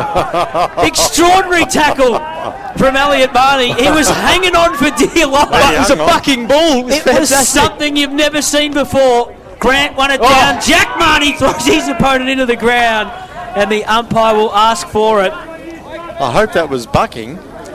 Yes. Yes. Gee whiz. A clear B. Thank you. Grant palmed it down. Barnett got it back to Walters, and they got 2 in a row. No, this one's a wild shot out of bounds. No, it sneaks in just for a behind. And also, just on the Zavarian De La Salle stuff, from a De La Salle point of view, you're now so far back when it comes to just percentage alone. Oh, hell yeah. You're already on the back foot from coming up as your first time in 6 years. You're a couple of games behind. And now, with the percentage and the fact that in the next couple of weeks they are playing the likes of they're playing St Kevin's in round 3 and they're Scotch next week, so it's tough for D-La. Oh, yeah. Yeah, so not a good start. Cormac out of his own defensive goal square in the Clark direction. Third attempt, not paid. He's taken down. Decent leap by Big Willie Clark, who after 3 goals and about 14 shots a goal in the first quarter has quieted down a little bit. Thought he was going to kick 10. Yep, someone might have said that, not me though. Grant's just clipped high. The umpire says play on. It'll be hacked inside 50 for St Kevin's. That'll sail out of bounds on the full ahead of Paddy Kerr. I wonder if Will Clark's actually had 10 kicks. Well, he's had 10 shots at goal, I reckon. He's up to about 7 on the day. He's had 10 touches. He's been very good. He started out and maybe he cooled off a little bit. He's still got a quarter to kick 7 for me if you can, Will, if you're listening. Game 1, I don't think he's listening. Game 100 for Will Clark today. Holst next to the boundary. Oh, goodness great. Impressed with him today. Holst has been really good. Thanks for getting me back on topic. The Masters of Civil Engineering student at Melbourne Uni. Oh, really? Holst goes long down the boundary. Townsend was near about the place. He's got hold of the footy. The siren goes. We will get back on track, I think, for the fourth quarter. He's a master of what? What does he do? What does he do? I've got civil engineering at Melbourne Uni. Right. And he didn't go to Uni Blues or Blacks. Oh, that's a surprise. Well, I'll tell you what, he's trumped me. He's a Scotch College Wasn't boy. Let's be honest. Just a Year 12 certificate by trump you. 3/4 time at Camberwell Sportsground. We'll straighten up after this break. Fourth quarter footy on the other side of this. Hey guys, at GYG we never compromise on the quality of our food. That's why we only serve 100% free-range chicken. We're on a mission to reinvent fast food, because who said fast food had to be bad food? Love ya. VAFA Media is next level in 2025 with more live streaming and radio coverage coming your way every Saturday. 2 live games streamed every week on Community TV from 11:35, plus our VAFA William Buck Match of the Day radio call on vafa.com.au and the SEN app from 1:45, along with more live stream matches on vafa.com.au than ever before. Plus, every game from Premier Men's, Premier V, Premier C and Women's Premier on demand in full at vafa.com.au to watch throughout the week. Saturdays are for the VAFA. Catch the action on vafa.com.au, Community TV and the SEN app. Are you looking to grow your business? William Buck are more than just accountants and advisors who can develop strategic growth plans for your business. With over 125 years' experience, William Buck has expertise in navigating through challenging times and has been working closely with the VAFA community, creating positive change for individuals, businesses and community organisations. William Buck's team of specialist advisors work collaboratively, providing you with 360 support. Schedule a complimentary consultation today by visiting williambuck.com. Keep up to date with everything that's happening around the VAFA by subscribing to our socials. We're on Instagram, X, Facebook, LinkedIn and TikTok. Join in the fun with the best pics, videos, stories and reels from around the competition. Send us your best and we might share them around the league. VAFA Socials. Search VAFA and VAFA Women's on your favourite platforms. VAFA action is back for 2025 and you can catch the award-winning VAFA William Buck Premier Men's SEN Match of the Day every Saturday afternoon. Listen to all the VAFA footy action live on the SEN website and SEN app today from 1:45 p.m. 75 plays 41. Old Scotch in cruise control here at Camberwell Sportsground. That's the headline. It's been a super impressive performance from the reigning premiers. We'll get down to their huddle with Adem Savran in just a few moments' time, where Mark Nat, you'd think Joey Pignataro and Simon Petch would be pleased as punch across 3/4 of super football. Yes, a good start by the Scotchies. A long way to go, though. You don't want to drop your guard in this last quarter. Let's not forget St Kevin's are a very good football club. They have been for a long time. They're just struggling to have a good forward line. They're just struggling to kick goals. Their kicks into their forward line have been haphazard, where we've seen Scotch, they've got a routine of getting it in there, and what we haven't seen from them is skirting really wide, and when they have, it's come straight back in, straight to goal. Yeah, they're bold with the ball movement, aren't they? And they're clinical and working together. Around the grounds for McQueen Financial Group, Old Brighton had a quarter to remember. Well, I reckon they've kicked 7 or 8 goals in about 7 or 8 minutes to start the third term. They now hold a 65-point advantage at 3/4 time, leading the University Blacks. St Bernard's holding an 8-point lead over the University Blues. One of us tipped them for the flag, but we'll talk about that in the post-game. Old Haileybury, 24 points ahead of Collegians, and the Old Zavarians doing a number on De La Salle. Paddy? Yeah, exciting stuff so far. That result over at Princess Park in Caulfield, south of the Old Haileyburyans, will be huge. Let's get down to Adem Savran and Mark Nat in the huddle. All eyes to me. All eyes to me. We're only 3/4 of the way there. Okay? How are you feeling? Fucking good. Good? We don't need to swear. Here's one. We're on live radio. Come on. Righto. Where do we think we can win this game here? Yeah, so it's got to be pressure at the source. The number of times they're looking around, right, is extraordinary. Keep putting pressure on around the source, and then our ability to spread off contest, that's where the game gets won or lost here. We've got the legs on the outside, right? We've got the legs on the outside, so when it's time to go, we go. First 5-7 minutes, just red ball, that's all it needs to be. Keep taking territory forward, right? Keep taking territory forward. So with our half forwards, with the team, Shell, Timo, Jackson, Farah, Townsend, you guys, it's a mobile half forward line. You've got to hit up. You've got to hit up multiple times. You can't just sit back here and allow Jock and these guys to go. Right, so in terms of their forward 50s, 12 of their forward 50s, 6 of them went through the corridor. So for them to win the game, what are they going to have to do? Corridor. So what do? Right? Bias in corridor. Must defend through that space. Hunt the turnover, then we hit them on slingshot from there. So those 4 guys that I've mentioned, you guys are critical. Then we've got Goodison and Clark. They're worried about rub. But you have to fight. You have to fight for front position. Bring it down, bring the smalls into the game. Okay? Granny, you boys in the middle, killing it. Brownie, Lipper, happy. Brody, really coming into the game, really enjoying that. So pressure the source, play lateral, hit them up hard, we defend the corridor. Okay? Game's on our boot. There's the team. So Tawny off, Lipper off in that 4-way. Walsh is our extra one. Great stuff there from Mark Nat, who's doing some of our censorship as well. Fantastic access from the Premiership coach, who knows exactly what it's all about. We love this kind of stuff from our coaches in William Buck Premier and Mark Nat, one of the great orators across the competition. Interesting there, Joey, was the mention of red ball.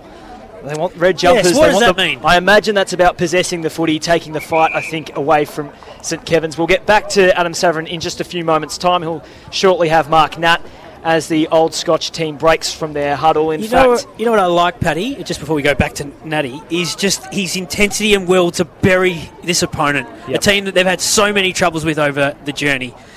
In the last couple of years. I know they got him in the prelim final, but he wants to bury his opponent in round 1. So you should. Absolutely. Adem Savran standing by for us boundary side with the coach of Old Scotch, Mark Nat.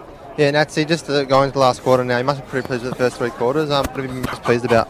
Oh, mate, our pressure around the source has been outstanding, and the guys further up the ground coming up to tackle and put them under a lot of pressure. And we knew that if we could do that and create turnover, we had the opportunity to go back the other way. So far, really, really pleased with that. Has it been a main goal to actually just bury them in the end, just not to just like get away with a little bit of a win, but actually to bury them in the end? Oh, I mean, that's always nice. I think really for us it's just to stick the system and process.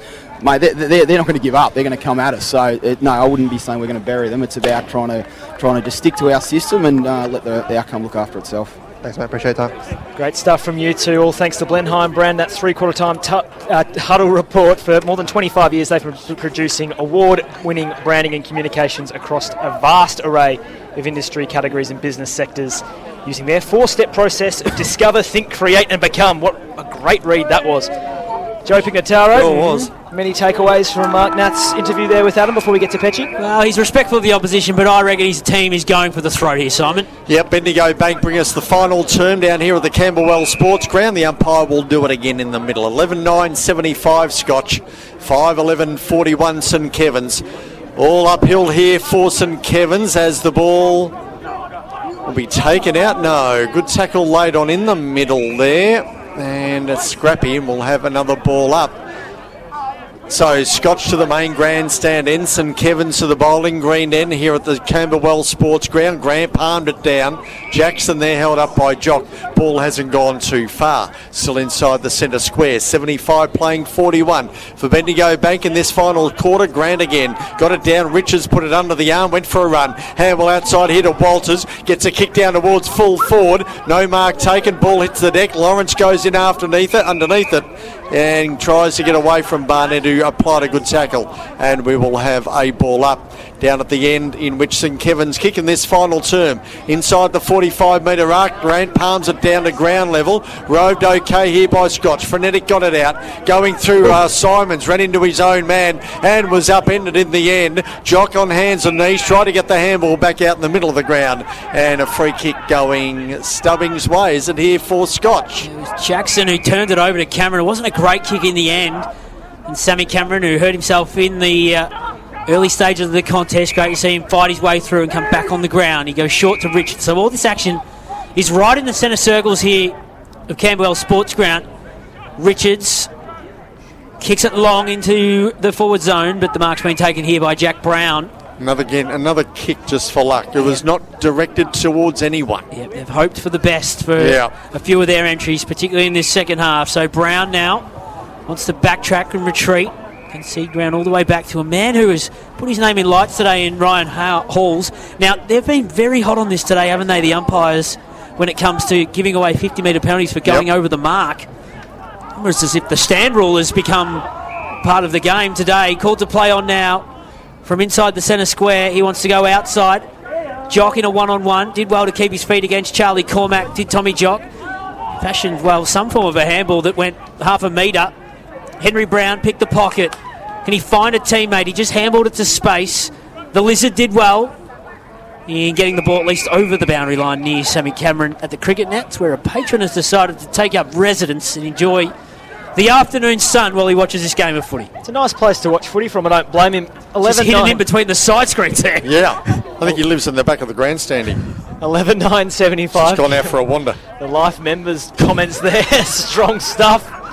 34-point lead for the Cardinals. What's Rance a long season ahead. Richards by hand moves it to the outside.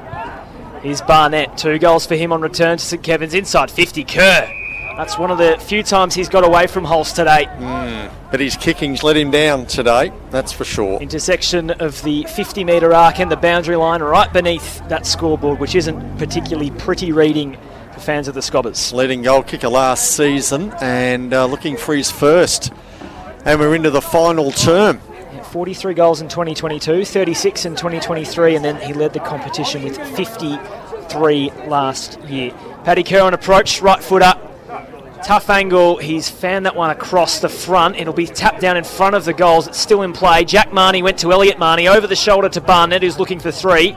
He goes back. Petty Kerr's back on the scene. Got the handball received. Better. Snapped neatly. That's better. Now that's what he can do. He's got 1. He's struggled from the set shot, not so from general play. St Kevin's have 6. They move to 6-11-47. Old Scotch 11-9-75. Approaching 4 minutes gone in this final term. That's all thanks to Bendigo Bank. Yeah, I'd like to know his stats on set shots against shots like that, because he's been known for that. Kick around the body where he knows where the goals are. So 28 points the margin. We've gone 4 minutes in this final term. I mean, they're still hanging around.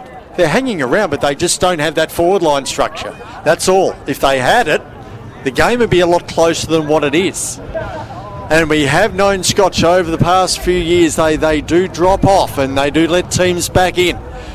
Back into the middle, Grant palmed it down, didn't hit the deck, Jones in the middle with him. I hear what you're saying, Simon. I'm prepared to say that this is a different Scotch outfit that is not prepared to let another team in. Absolutely. Here's Grant again. How many times for him? Hodges roved it beautifully. Handball here to Andriski. Jack Marnie goes backwards. Now gets it back again, does Jackie. Handballs here towards Tucker, who goes towards the half-forward area, and Darmody takes the mark in front of the scoreboard. Plays on straight away. Drop punt goes towards centre half-forward. Tucker up in front, palmed it to Winter. Left foot kick around the body was smothered. It came back, ricocheted back here towards Suttle, and a good tackle laid on here by Dennis, and Darmody gets up, and we will have a ball up on the 40-metre arc, or 45-metre arc here at Camberwell Sportsground, thrown in the air. Scoreboard side of the ground, palm down to Winter on hands and knees. It's just about to hand it out, but he couldn't.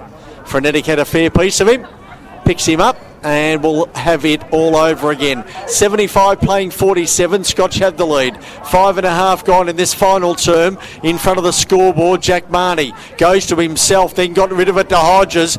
Good tackle laid on him by Dennis. Jack Marnie goes in after it again. Handball and Drisky got it to Darmody close to the boundary line. We'll see it over, and we'll have a ball in. Around the grounds, just quickly for McQueen Financial Group, Old Zavarians by 113 points for the opening of Toorak Park. There's the sweep. Old Haileybury, they're up by 45 points over Collegians. A great start to life in Premier football again. St Bernard's lead it by 10 points over at Melbourne University Oval against the Blues. The Blacks, they trail by 89 points to Old Brighton. Long year for D-Lar by the sounds of that. Long way to go, of course, in the season, but you're not wrong, Simon. That's a tough ask, though, to come up against the Old Zavarians on their home deck in the first game in 12 months. Gee whiz, that's a ring of fire for D. LaSalle. They've kicked not many goals. No, they haven't. They haven't. Outclassed by a team that I reckon's got some of their aura back, and on the back of the score that Paddy's just read out, it's hard to argue against. Here's Stubbings, half-forward flank for the Cardinals. We thought they'd make finals last year, Zavs, didn't we? And they just missed out, finished 5th. Collegians finished in the 4. You could have raffled that, but we did say earlier on in the week, you're probably playing for the numbers more than anything, as this one goes off hands from Tommy Jock. Just another note on the Zavs, 23 goals so far to 5 in this game. No one's kicked more than 3. Ed Delaney, Wade Brosnahan, Charlie Not Sterling, Phipps, Parsons, all with 3 apiece. Hyphen back in that team. And that's sharing it around. It's a new look Zavs in 2025. The Red and Black Mafia will be very happy with proceedings. They'll be on top of the ladder after round 1, so screenshot that one if you're aligned with the boys at Toorak Park. Jones gets the clearance for St Kevin's, wobbles it down the line across the wing. Tucker tried to break his way through, got to Barnett, who's been really good today for St Kevin's, hasn't stopped trying. Kerr with a big inside-out spiral. Hall's dropped the mark, should have taken it. Marnie opened the door for him. He keeps it in. No, he ran out of real estate in the end.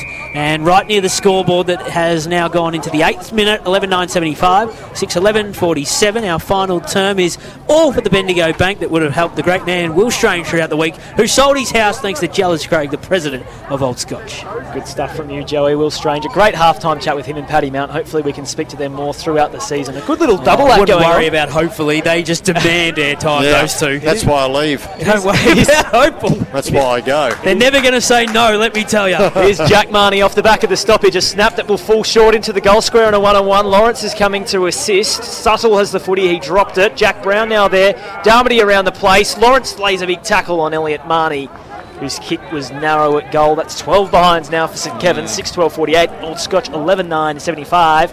On the Bendigo Bank scoreboard, 8.5 minutes gone. 18 shots to 20. Yeah, so they have been close. Is bad football, but it's the pressure of the defensive Scotch that have really assisted those 12 behinds. And there's plenty not out there for Scotch, which is what would excite the Cardinals faithful. They've done it with a crew that we haven't seen too much of. This was a contest out right half back for Scotch. It looked like Grant was pulled down heavily. He hit the deck hard, but he's all right. He's done a great job today. Has hour of work. Rucked all day, hasn't he? Yep. Yeah, he flicks it out the back. He's got a runner going past. Now it's with Brown. That's Henry. He saw too. I think he's come down, may have winded himself, or no, he's up now. Hands on hips. Henry Brown down the wing. That kick was a little bit too hot. Will be a turnover, although Scotch, that pressure around the footy's been so good all day. No exception here. Lipscomb spun away from one tackle. Not so much luck with the second from Liam Walters, who got him holding the footy. And Walters wants to go corridor. He hesitated just for a moment before pulling his kick. Downfield free kick by the looks of things. He was pushed afterwards. It'll go to Barnett. It'll go to Jock riding shotgun. Simons has got him! He ran him down from behind. Jock didn't hear him. Number 6 on number 6. And Angus Simons, whose biceps and delts are bursting from his number 6 jumper, has been superb today. He'll take it past halfway, Simon. And you know why? Because Jock doesn't have a left foot. He was looking to get on his right. It gave Simons plenty of time to bring him down in a great tackle. Now Andriski's got it down back here for St Kevin's. Kick towards centre wing, no mark taken. Ball hits the deck and Richards picked it up beautifully. Heard the call inside, gave the handball. Another handball came back out into Delamitru. At centre wing, he goes in towards the pocket. Bad kick. Again, there's Kerr leading up the ground, or Marnie leading up, but wasn't spotted by Delamitru. And Hulse has got it for Scotch, and he goes all the way back. Stubbings, is it up there? Cormac. Charlie's got it. So right behind in front of the behind post, he goes in shorter here. There's your man, Stubbings. So he's on the other side. Now he's got it. Ground still bathed in sunshine. So taking plenty of time. Charlie, left foot kick, high up and under. Who'll set themselves? Oh, Seaton was the only one to go for it in the end. And he takes the mark in front of the scoreboard. So Seaton's got it. He goes in towards the left forward pocket here for St Kevin's and fisted over the line out of play here. And we'll have a ball in. Walsh doing that. 75 playing 48. Old Scotch have had the lead, and we have got 11 minutes in this final term for Bendigo Bank. In the forward pocket for St Kevin's. Tough day at the office for some of these boys. Sammy Grant smashed it out of the danger zone. Henry Brown was really clean. Off to the little man Simon. Sweeps the handball. Off to a man who's lit it up in Tawny the Ferret.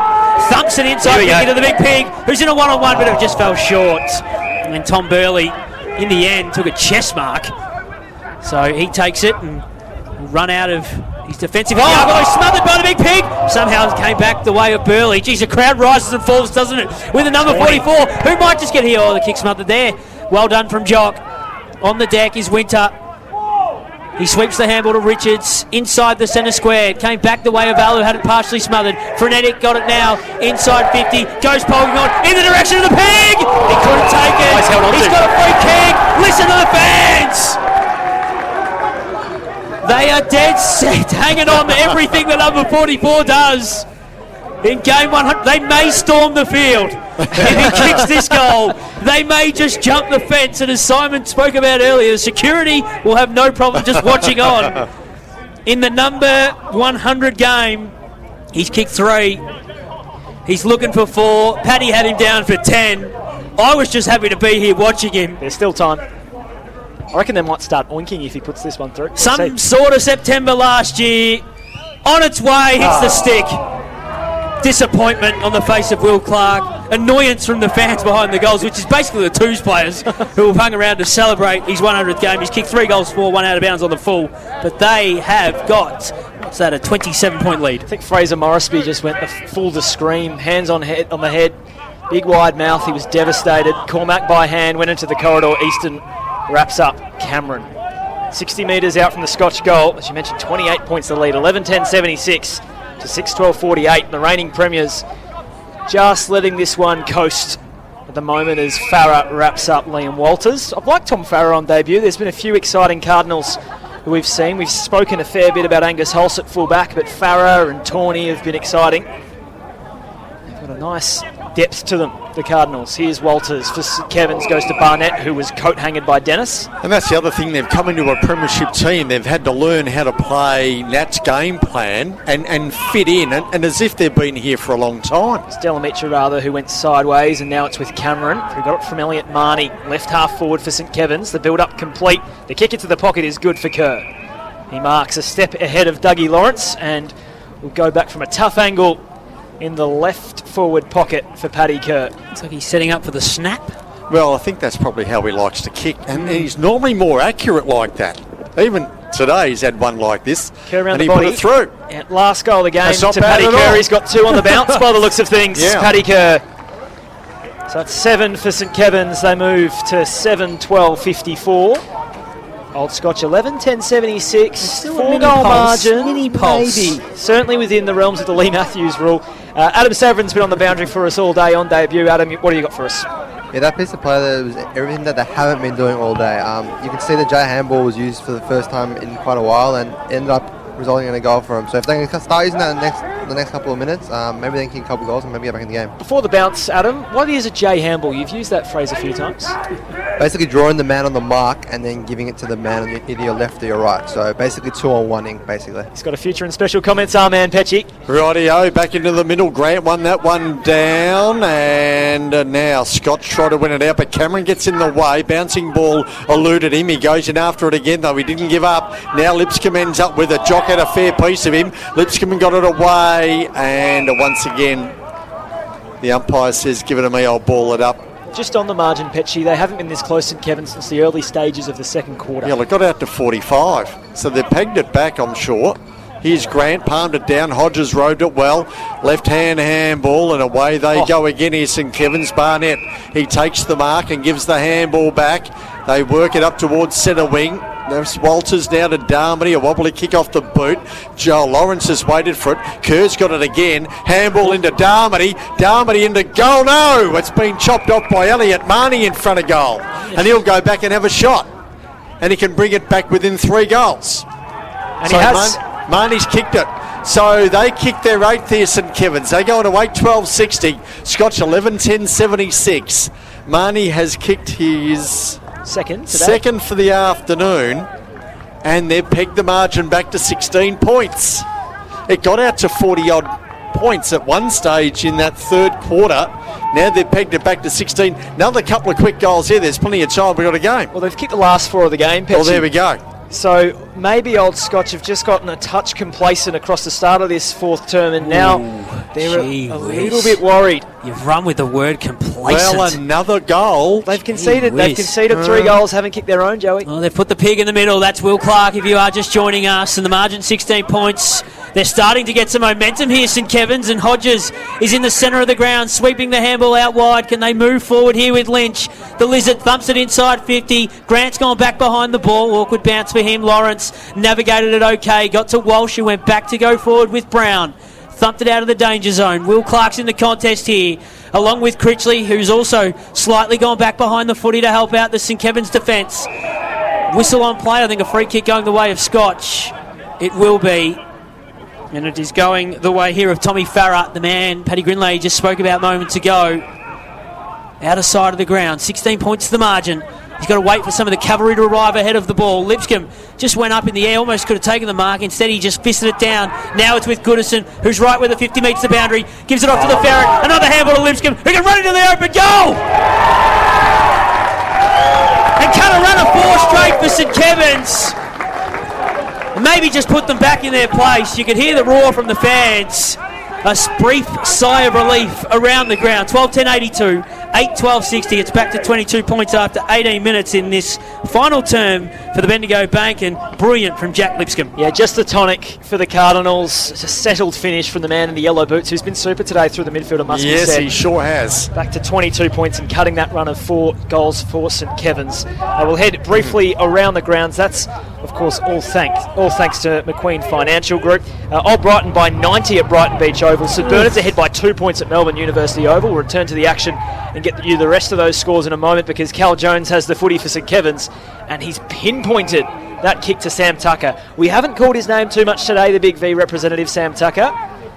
He's been quiet, of course, kicked the winning goal on this ground for the corresponding matchup last year back in round 7, if memory serves me correctly. It's a good kick inside 50. A fair chunk of that for Gunson. He marks in the pocket and he can cut the margin back to 16 points. It was a good mark from Liam Gunson. Yeah, super stuff. So he can reply to Jack Lipscomb's goal from 30 metres out. A little bit harsher than you'd think than a 45-degree angle. Son of a Gunson. He trained on player at North Melbourne VFL, Liam Gunson. He's had a super pre-season. Good That kick. finish looked okay, maybe a touch narrow. Looked all right from here, about 150 metres away. Yeah. The goal umpire signals are behind St Kevin's. They're up to 8:13.61. Old Scotch 12:10.82.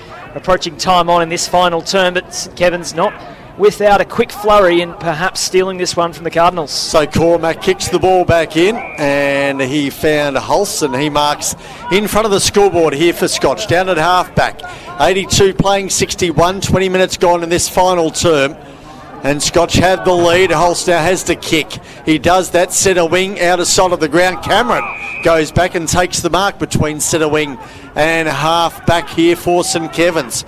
Camberwell Road side of the ground. He stays on that side. Kick up towards centre wing through Cormac's hands. Fell to ground, so did Grant. Staying down was frenetic. High kick towards half forward. Simon's there. Read it okay, fisted away. Walters ended up with it. Got it to Hodges. He broke a tackle. Got through with a handball to Winter, who got it back to Hodges, now in trouble. Handball not a good one to Walters. Put him under pressure, but he bent down, picked it up, goes towards full forward, and Lawrence couldn't mark that one. Ball hits the deck. Dennis there for Scotch. Gang tackle, brought to ground. Umpire said free kick going Scotch's way.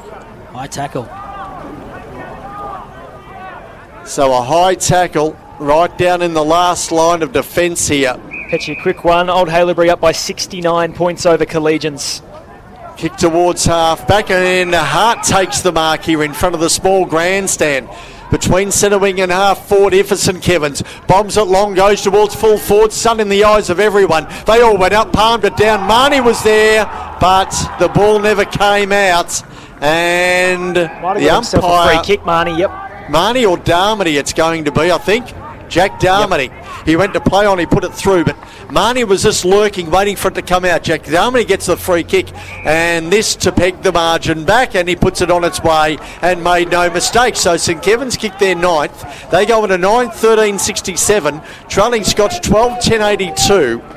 And for the Bendigo Bank, we've gone 21 and a half minutes in this final term. So we've had 5 goals, which makes you think this quarter would go...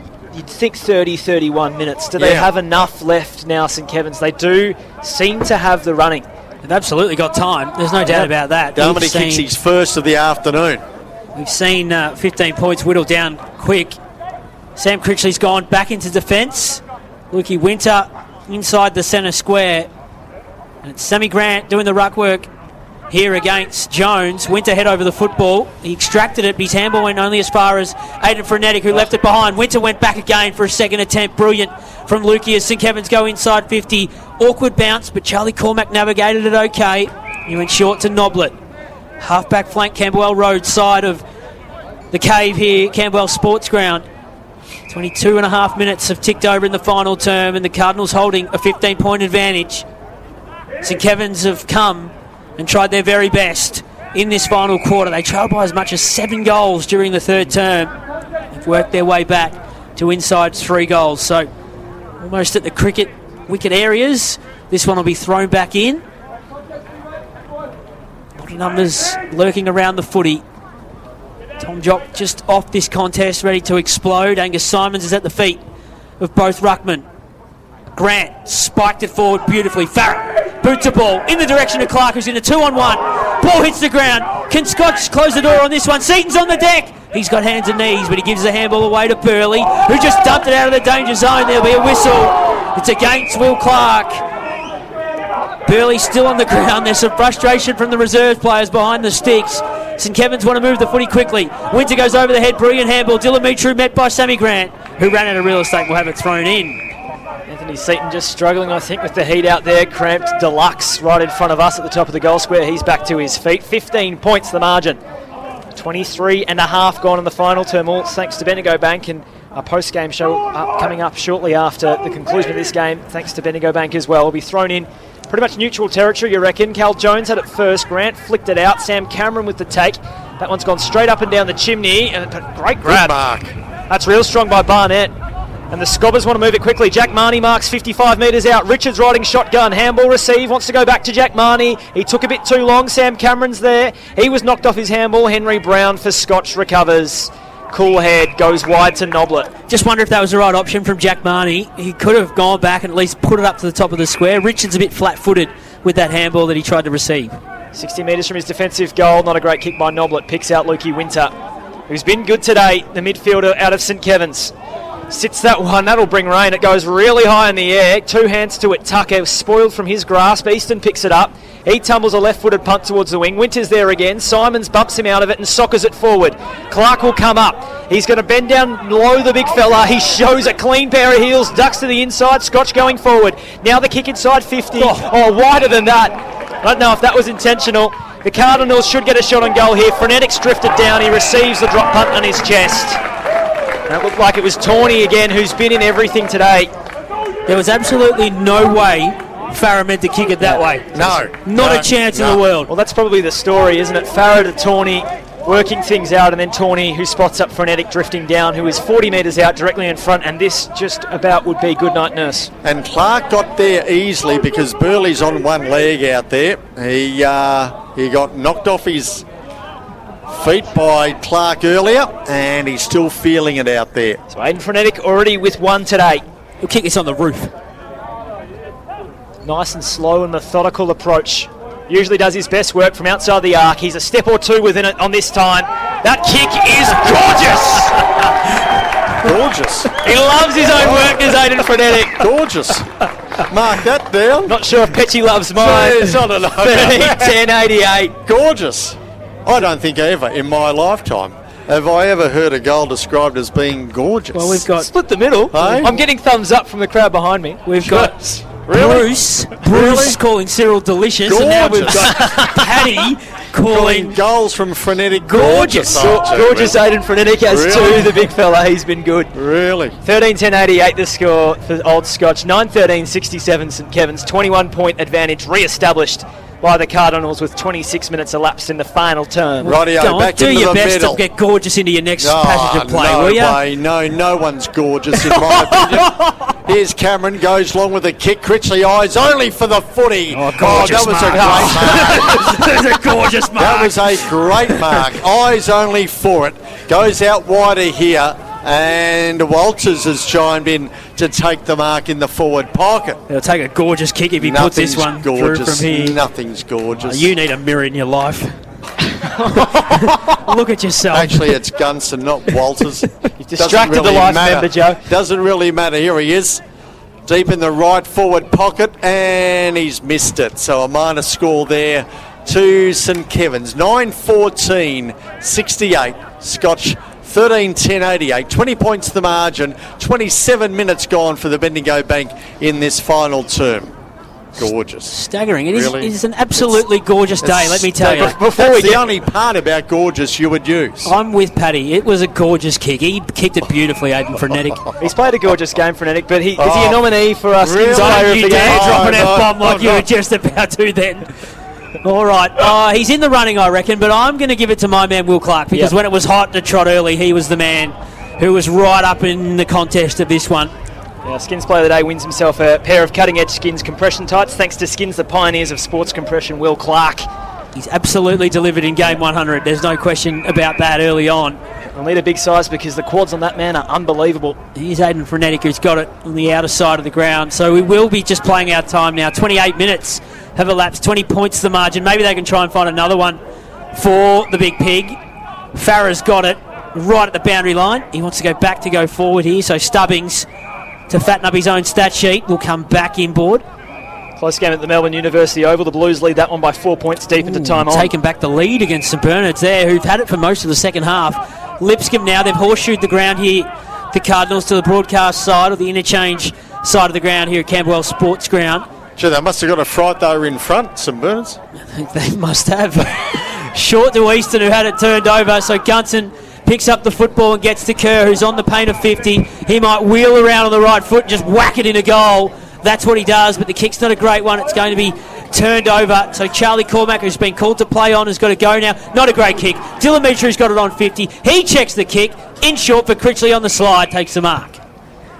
So Sam Critchley, who has kicked the 3 behinds today, new role for him in the forward line. It won't matter. The siren sounds. Scotch win the first game of the season. It'll just be a matter of what the final margin is. They'll finish on 13-10, 88, the reigning premiers, to start off their campaign and going back-to-back. St Kevin's will either be 9-14, 9-15 or 10-14. Sam Critchley on the runway, walks it in a goal. Nice kick. And he splits the middle. So St Kevin's will finish at 10-14, 74. It'll be a 14-point win to the Cardinals in their first game since last year's grand final, where they reigned supreme. They start off this year, Paddy, in the same fashion. That they do. 14 points is probably, you'd think, a flattering margin considering the form we saw of Scotch, especially in that first half. That's a great start to their premiership defence. Skins player of the day today is Will Clark. 3 goals early in the piece, who really got them moving. 3 goals in a row out of a run of 6 for Scotch that really wrested control of the game away from St Kevin's, who did, we must mention, start the game rather brightly. They were impressive in the first 5-10 minutes, didn't execute in front of the goals, and then paid for it later in the game. So Will Clark will be getting down to him with Adem Savran in just a few short moments' time. We'll head around the grounds before Adam does get out to Will. That's all thanks to McQueen Financial Group. For the results across the league, Old Brighton, 96-point winners over the University Blacks, 2013, 133. The Blacks, 5-7-37. Deep into time on, it's the University Blues, 12-8-80. St Bernard's, 11-9-75 at the Melbourne University Oval. 5-point game there. Over at Princess Park in Caulfield South, Old Haileybury, this is a big story for the Bloods. 20-10, 130. Collegians, 9-9-63. That game's still live deep into the final term. Old Zavarians, 28 goals, 11, 179.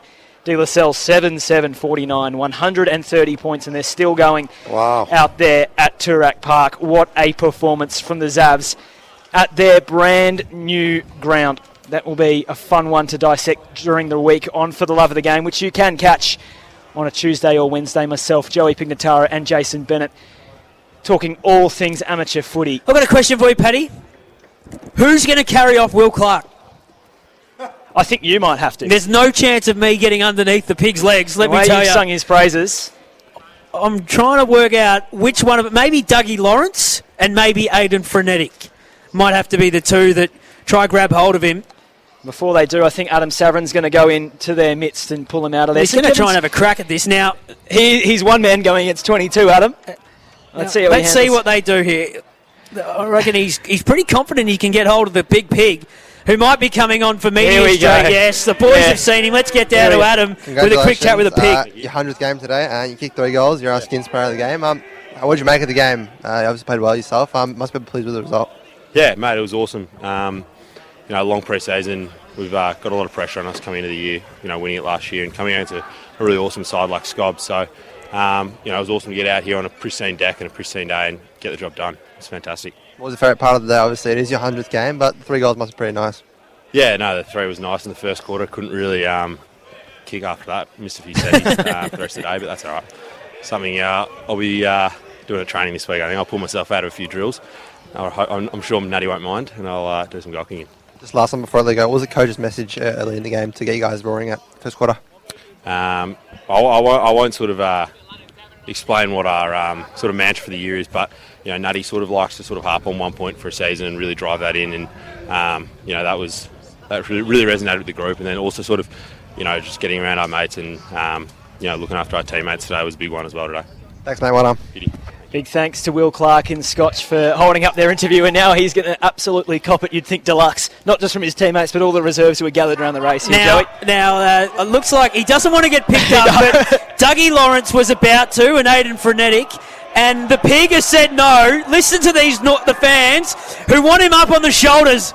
This might be the best part of the day. Get up there, pig. Cormac's trying it. Get up there, pig. Get up there, pig. He refuses to get on the shoulders, the big pig. There he is. He's loved by the fans around here. He was, Simon, the premiership hero in 2025. I know that you can say if you're a rusted-on Cardinal fan that all 22 of them were. But if it wasn't for him in that last quarter of the prelim, and then what he did on grand final day, they're not in this position. No, and look, the team doesn't rely just on one player. However, he seems to have that enigma about him, that they gel with him. They want him to be good. Just a quick unfortunate point. Jack Polkinghorne has got a decent hobble up. Doesn't appear to be any ice on him, but he isn't favouring that right leg very well. We'll be getting the song in just a few moments' time from Adem Savran as the Scotch troop heads down into their rooms just beneath us in the grandstand. Now, around the grounds for McQueen Financial, smackings all round, but at Melbourne Uni Oval, St Bernard's 12-9-81. The University Blues, 12-8-80. Wowee. Is that a final score? Oh, I'm not sure just yet, but they've hit the front, the Snow Dogs. I told you they'd be tough to beat away from home this year. You can jam the minestrone. Jam it in your vegetable soup, Simon. Ethan Schumann, a goal at the 32-minute mark to put them ahead by a point at the University Oval. We'll just wait for the siren to be confirmed. They did not win a game away from home all year. Down into the Scotch rooms with Adem Savran. Old Scotch, winners all the way. We always play good football on any sort of day. Hey, be fun, be away, money's everywhere. Whenever there's a game to win, the Scotchies will be there. Great stuff from the Scotch faithful. Not one swear word amongst them. Fantastic stuff. Natty would have cut that out quick, smart man.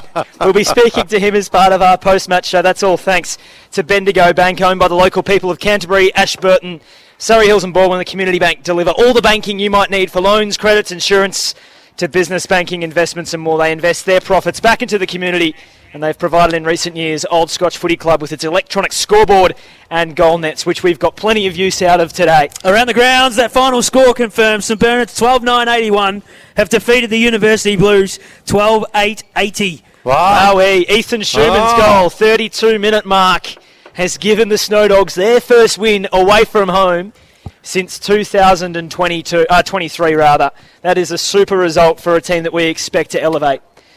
So we'll continue on with our post-match game. Mark Nutt will probably come up in the next sort of 5-10 minutes or so after he's finished with his address. We'll get Adem Savran back up here in our commentary box as well, that we can hear from him about his experience. First time boundary rider, Adam. How did you rate his performance, Joe? Rock solid.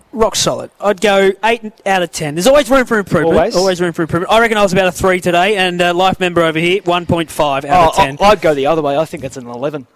For the life member? The life member.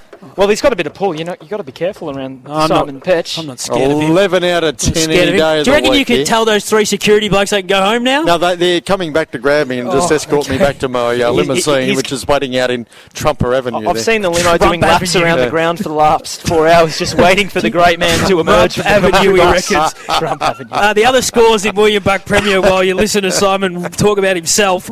Old Brighton. As if you don't do that enough. 20 goals, it's about 13. time I did. 133. Yeah. The University Blacks 5-7-37. That blitz in the first 10 minutes of the third quarter, well worth watching if you are aligned with Old Brighton. St Bernard's 1-point winners over the University Blues. Ethan Schumann, as Paddy mentioned, the last goal at the death. Old Haileybury, this is convincing. Yeah. 21-11-137 have beaten Collegians 9-9-63. Their first game since 2023 in William Buck Premier. Went down by 1%. We've talked about that a fair bit. And then the Old Zavarians with the statement of the round, 28-11-179. That would be their biggest score in, I reckon, the best part of 3 or 4 years, Simon. Beaten De La Salle 7-7-49. And literally, as I read this out, from St Bernard's FC on the text, all in capitals, no minestrone at the Snake Pit tonight. There you go. That is all in capitals from St Bernard's FC. They ought to get Campbell's as one of their sponsors there now. That's fantastic stuff from the Snow Dogs. I just wanted to read out a few of the goal scorers from that Bloods-Lions game. Old Haileybury, a few names that we should be getting used to for William Buck Premier. Andreas Stefanakis and Harry Jones and Hugo Noziara and Lockie Vaughan, all with 3. 2 each for Brady Seckle, Charlton Harrop and Ollie Houghton, the main guys who we really need to be focusing on. Well, it's going to be interesting, Paddy, off the back of those names, Hugo Noziara, Andreas Stefanakis, whether they're regulars in the side going forward throughout the year or whether they're going to be losing them to VFL games. So Andreas with Box Hill and Hugo How many players does Zavs have going backwards and forwards? Do they have many? Nah, Scotch is the most. Scotch is 15, and then you've got Mackenzie Allen, who's starting the year at Manly, but he's the 16th. He's playing for GWS as well. What I'd be looking at is Savs that they don't have that. They don't have as many as recent years. They're pretty stable in their 22. What will be the issue, obviously, is keeping your fit players on the park all throughout the year. Yeah. We'll talk to Mark Nat in just a few minutes' time about this game, but that final score for you from Camberwell Sportsground: Scotch 13-10, 88, St Kevin's 10-14, 74. The goal kickers: Will Clark, 3, all in the first term. He had about 5 shots. He was on fire. Skins player of the day. He was tempered a little bit after that. Not quite the 10 that I was hoping for, but maybe something for later in the season. He had 9 shots at goal. He did. 3 goals, 4, and a couple missed altogether. He's going to kick a proper bag this year, I think, the big pig. He was unreal. Will Townsend with 2. Jack Tawney also with 2. Aiden Frenetic with 2 gorgeous goals. Really? How well do you know this bloke? Singles for Stubbings, Simons, Jackson and Lipscomb. There's something to take home for you, Petchy. Jake Tawney. Oh, yeah, I'll sleep on that tonight. Jake Tawney's 2 goals and his performance physically across half forward was terrific. I think they've really found one. Yes, and as we said, for them to gel as if they've been playing with this team all of last year, it was good to watch them gel the way they did. Terrific. Sam Barnett, Elliot Marnie and Paddy Kerr with 2 apiece for St Kevin's. Singles for Winter, Cal Jones, Darmody and Critchley after the final siren.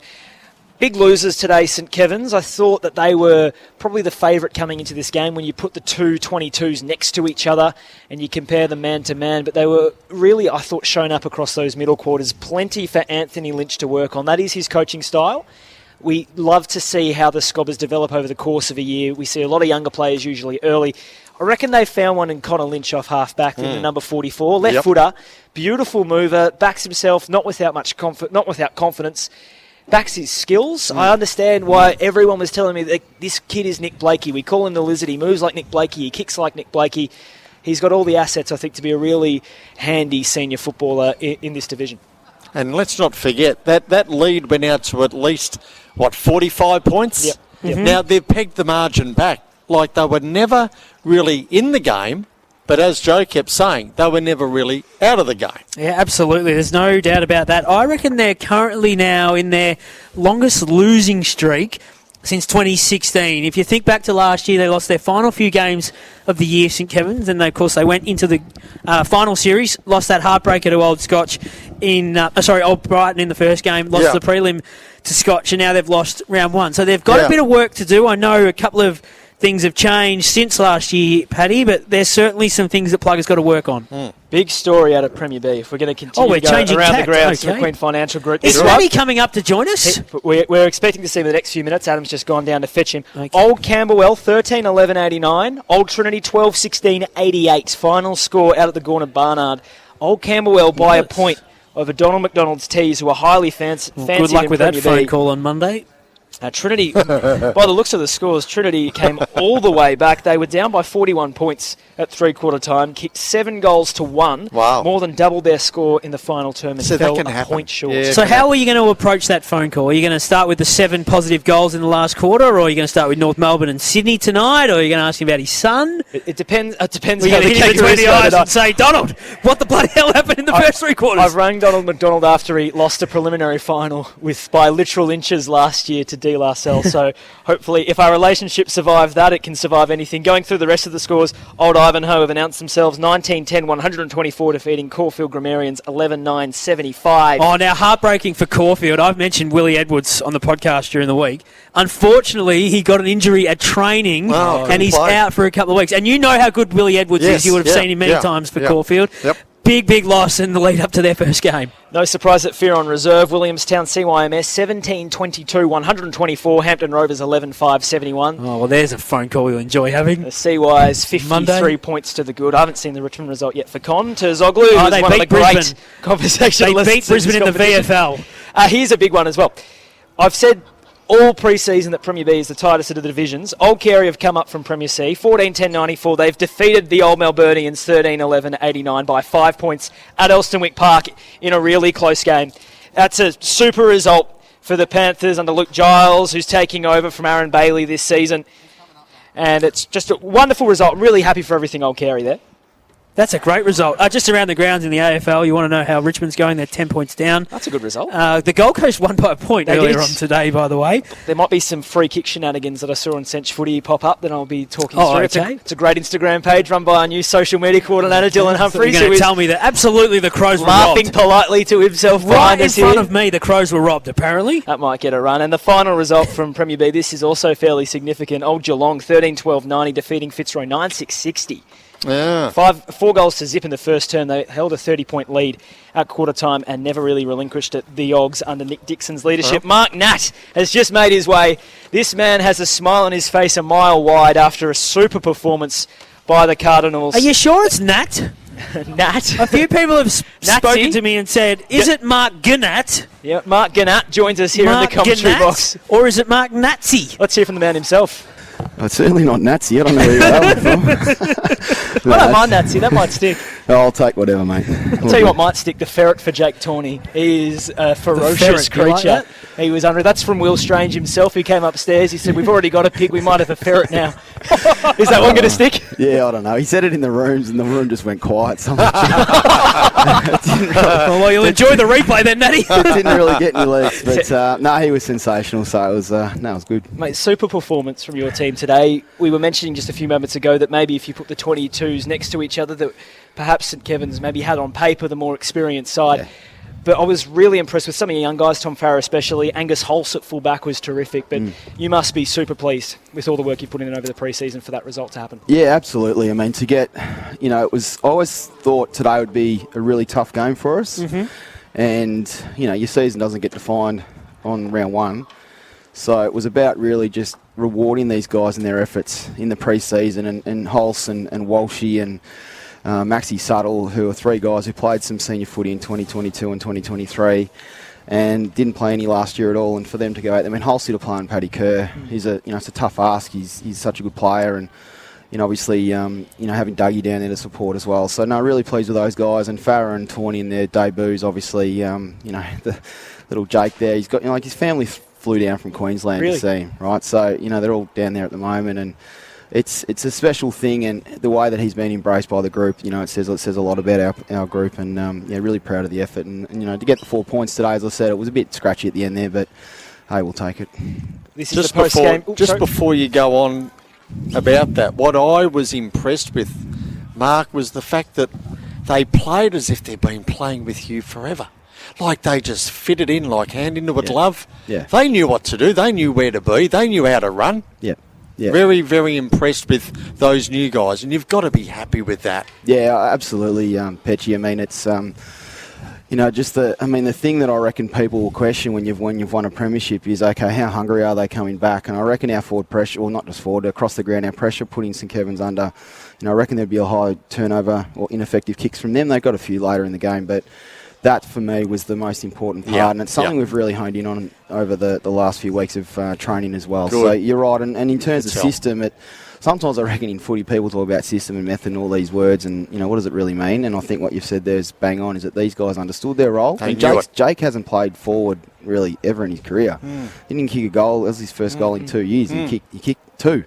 So he was down there as a forward, pressure forward was his role, and that's what he did. Yeah. And he hunted them and created opportunities for Clark and Simo and these other boys. Townsend kicked a couple of goals today, and we had to be a bit more lateral in our thinking with a few guys out, and it creates opportunities for other boys. So but you think about first gamers, they've got a role, they know how to play, they just fit it in. It just looked spectacular, and you've got to be happy with that, the way that you brought just the newbies through. Yeah, no, that's all. 5 out of 22 players, and then Brody hasn't played since round 14 last year. So, to bring all those guys into a new system, into the side, you're right. It's it makes me really proud, and we bat really deep. Our twos, there's plenty of guys in there that could be playing ones footy as well. So that's good. It's about guys when they got that opportunity, understanding a bit of clarity around that role.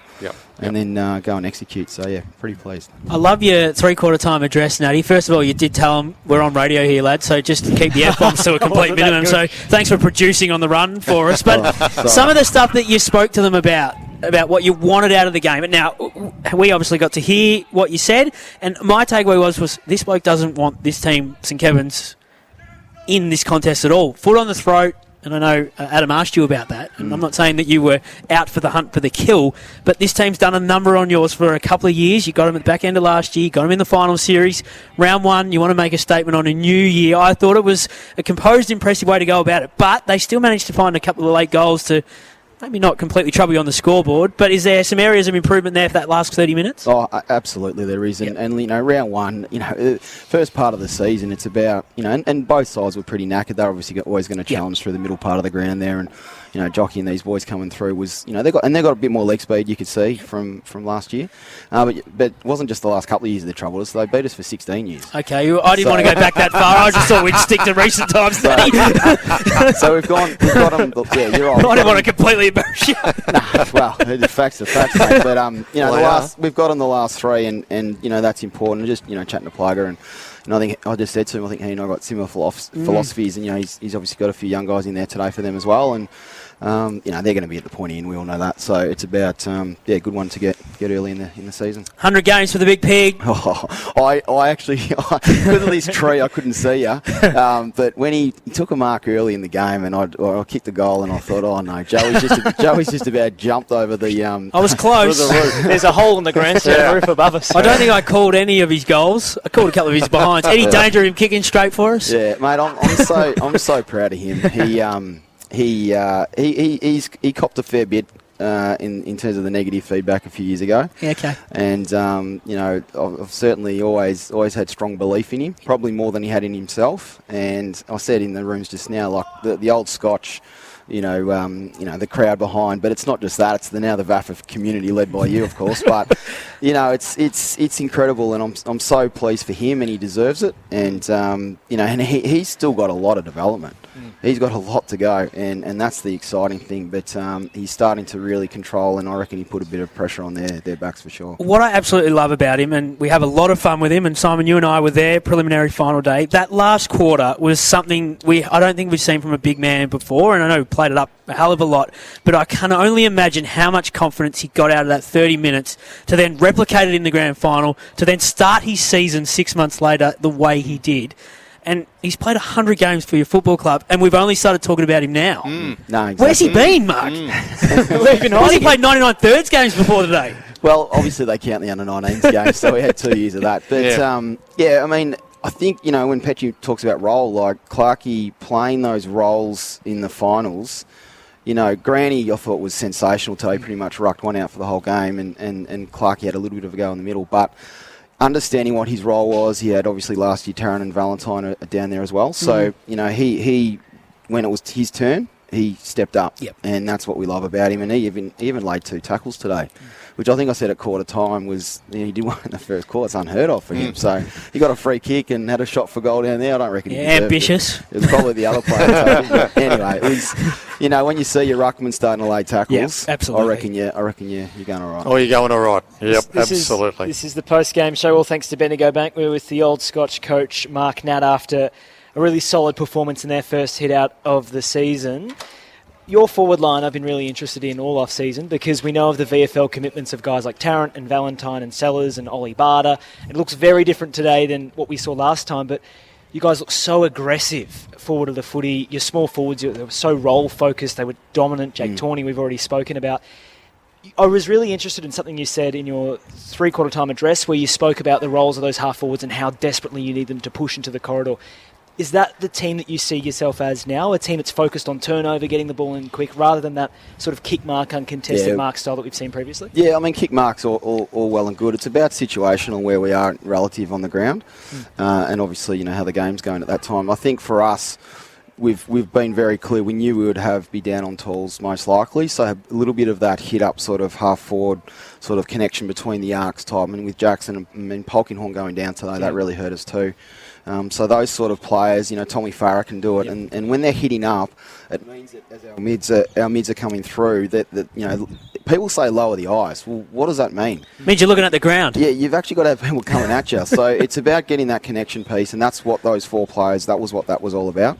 And then obviously having Clarkey and a small under his feet, because they were dropping the second seat and was dropping off to make it a 2v1. As long as Clark competed, brought it to ground, that brings in Simons and Tawney and Farah and Goodison and these boys. So, yeah, there was a bit of method to the madness, I suppose. You mentioned Jack Polkinghorne just quickly. Ankle injury, how is he? Yeah, ankle. I mean, he'll get some scans, but looks likely to be a syndesmosis. At this stage, so he'll miss a few weeks, which is a bit disappointing. Sad for him. He had such a great pre-season on Carlton VFL. Yeah, very tough for him. But anyway, we'll stay positive, I suppose, in a sense. Having Easter in a few weeks, and hopefully it's not too long on the sidelines. De La Salle in 7 days' time have just been touched up significantly by the old Zaverians, but you still can't take a new team lightly when they come into the A-grade competition. Well, that was us 4 years ago. So, I've been very clear, and even into the top sides of B-grade. I reckon there's 13, 14 sides legitimately that can, on their day, have a good day. So, and as I said to you guys earlier, I coached against Nick back in 19 days, so it's really, really pleased to see him back up in A grade, going from the 19s to seniors, which is awesome. And, for us, it's about how we build into the season. As I said to the boys afterwards, beating St Kevin's a good one. They'll win their fair share of games. And we want to be, make sure we're 2-0 at Easter. That's where we want to be. And there's a lot of work to be done. We don't want to be finishing games off like that every week. So that's where you get overrun by a side that's really hungry, and DLR will be hungry, and that's why they play. Their style's generally fairly consistent. So I'll be treating it like any other game and put my homework in. And it's funny, a lot of those boys I coached against when they were 19, so I actually know they're not about them. They're not in Premier Grade for no reason. Exactly right. So you've got to take. People said the same about Fitzroy last year, I just don't subscribe to that theory. No. They'll fight and fight and fight. Of course they will. And we've got to be at our best to win the game. If not, we don't deserve to win it. It's no easy game out there, Mark, as you know. No. Natty, what does the rest of the weekend look like for you now?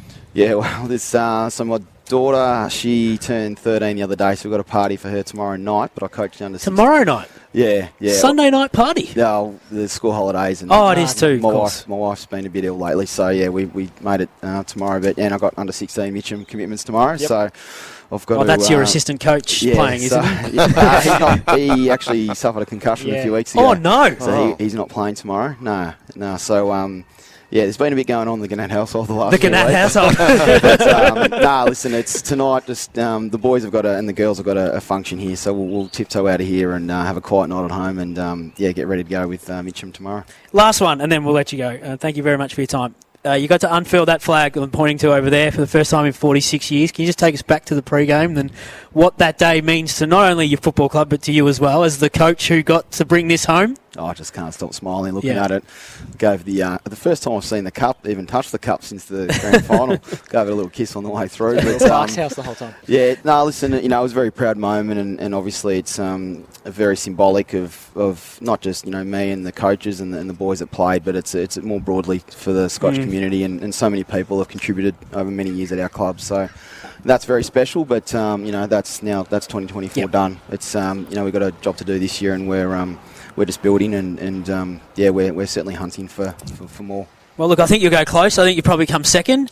Everyone's chasing St Bernard's, who had a nice 1-point win today against the University Blues. Oh, wow. Last minute kick to win the game. Who kicked it? Ethan Schumann. Oh, right. I shouldn't have said that, should I? I should have said someone else who's not on the actual team, so you don't go look at it. Well, at least you're a better chance to get your 5 tips right this week, aren't you? Well, I got my 5. I got my 5. You're down 1. I can pull out some audio for you. So am I. As Natty just said, when you mentioned that, he goes, oh, wow. Oh, wow. Thanks, Joey. Yeah.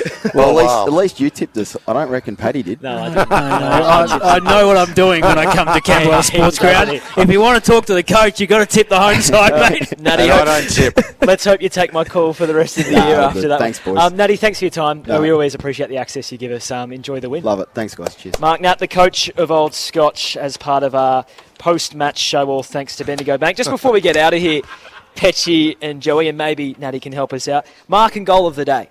Oh, well, we wrote them down. Goal of the day has to go, in my view, and this is all thanks to Chadstone Motors. They're associated with Old Scotch, and they're just 15 minutes away from McQueen Park, their family-owned location in Oakley. Aiden Frenetic snap out of the pocket in that second term is my nomination. You didn't want to go for the second one that was a gorgeous kick? Simon's head might blow off, and we've got a whole season to get through. So I'm going to go for the snap. No, that's good. That's good because that was a ripper. The celebration was superb from Aiden Frenetic. It's great to see him back and fit and playing footy. Happy with that.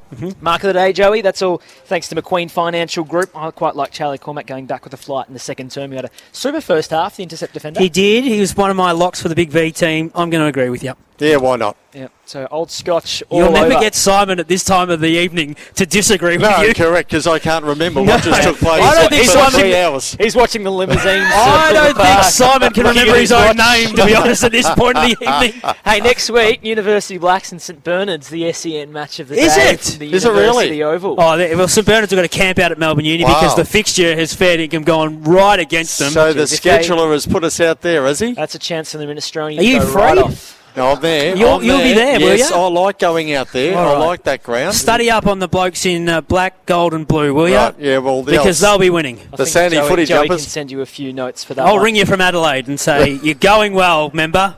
Not life, just member. well done to Adem Savran on debut today on the boundary, who did a sterling job for us first up. Some great insights to the Jay Hamble, which I really enjoyed throughout the broadcast. Yes. Ormond under 19s, am I right in saying, Adem? Is that correct? Yes, correct. I'm under 19. How'd you go this morning? I didn't actually play this morning. I was omitted, so... Omitted? Yeah. You're dropped before round one. Team. Yeah, I clearly haven't performed that well. Oh, Okay. Tell the coach you're doing a better job at this than playing then. Mate, And he's doing a better. You're doing a better job than him coaching. There's always next week. Did they win? No, we lost. Yeah, there's Oh, the there you coach's go. fault. There. Hopefully next week. we won't As see you they next say- week, Adem. You'll be singing the song. The days are numbered for that Yeah. coach. A big thanks to Brucey, who's our wonderful techie. Make sure we get to air. He's done 2 games today, the Resis and the seniors. So I think you're going to Yeah, a minimum of 12 stuff-ups. Well done, Bruce. Can I indulge myself in a little shout-out? To yourself. My mum turns 52 today. 52. Elizabeth Lacey. Well played. Yep. Happy birthday, Mum. I'm about to fang it up the quarter and buy Fang you it, a don't drink. say fang it. The police are listening. Especially in this part of town. He's driving safely happy home to birthday, where Mum. he's going. Hope you're having a lovely one. That might just be us done for the SEN match of the day here from Camberwell Sportsground. We'll catch you on For the Love of the Game during the week. Geez, I'm looking forward to that. That'll be a fun few storylines. I think the Minestrone will get a little bit of a run. Honestly, they're a bloody Wagyu steak. I'd be taking it in hot in the bowl and just making him slurp. Serving it to the scheduler. We might get Make Dylan to him bring in slurp some I think we might have to. minestrone soup for our man, the What scheduler. a Not fantastic tinned either, idea. homemade, ready for him. What a fantastic Little idea. bit I of think we bread. should speak to someone from St Bernard's on this week's podcast too. Stephen Alessio, keep your phone by your bedside. That's all for us from Camberwell Sportsground. We've had a pearler, I think. What a great day it's been. Thank you to Joey Pignataro. It's been a gorgeous broadcast, that's for sure. Congratulations on your life membership. Yeah, the life member Simon Petch. Thank you, and we'll do it again next week. Thank You you will. to Glenn Towers and everyone back at HQ for getting us up and about. For now, it's farewell. We'll see you next week. This has been the SEN Match of the Day. Thanks to William Buck. Join us again next week on the SEN app, sen.com.au and vafa.com.au. Keep up to date with everything that's happening around the VAFA by subscribing to our socials. We're on Instagram, X, Facebook, LinkedIn and TikTok. Join in the fun with the best pics, videos, stories and reels from around the competition. Send us your best and we might share them around the league. VAFA Socials. Search VAFA and VAFA Women's on your favourite platforms.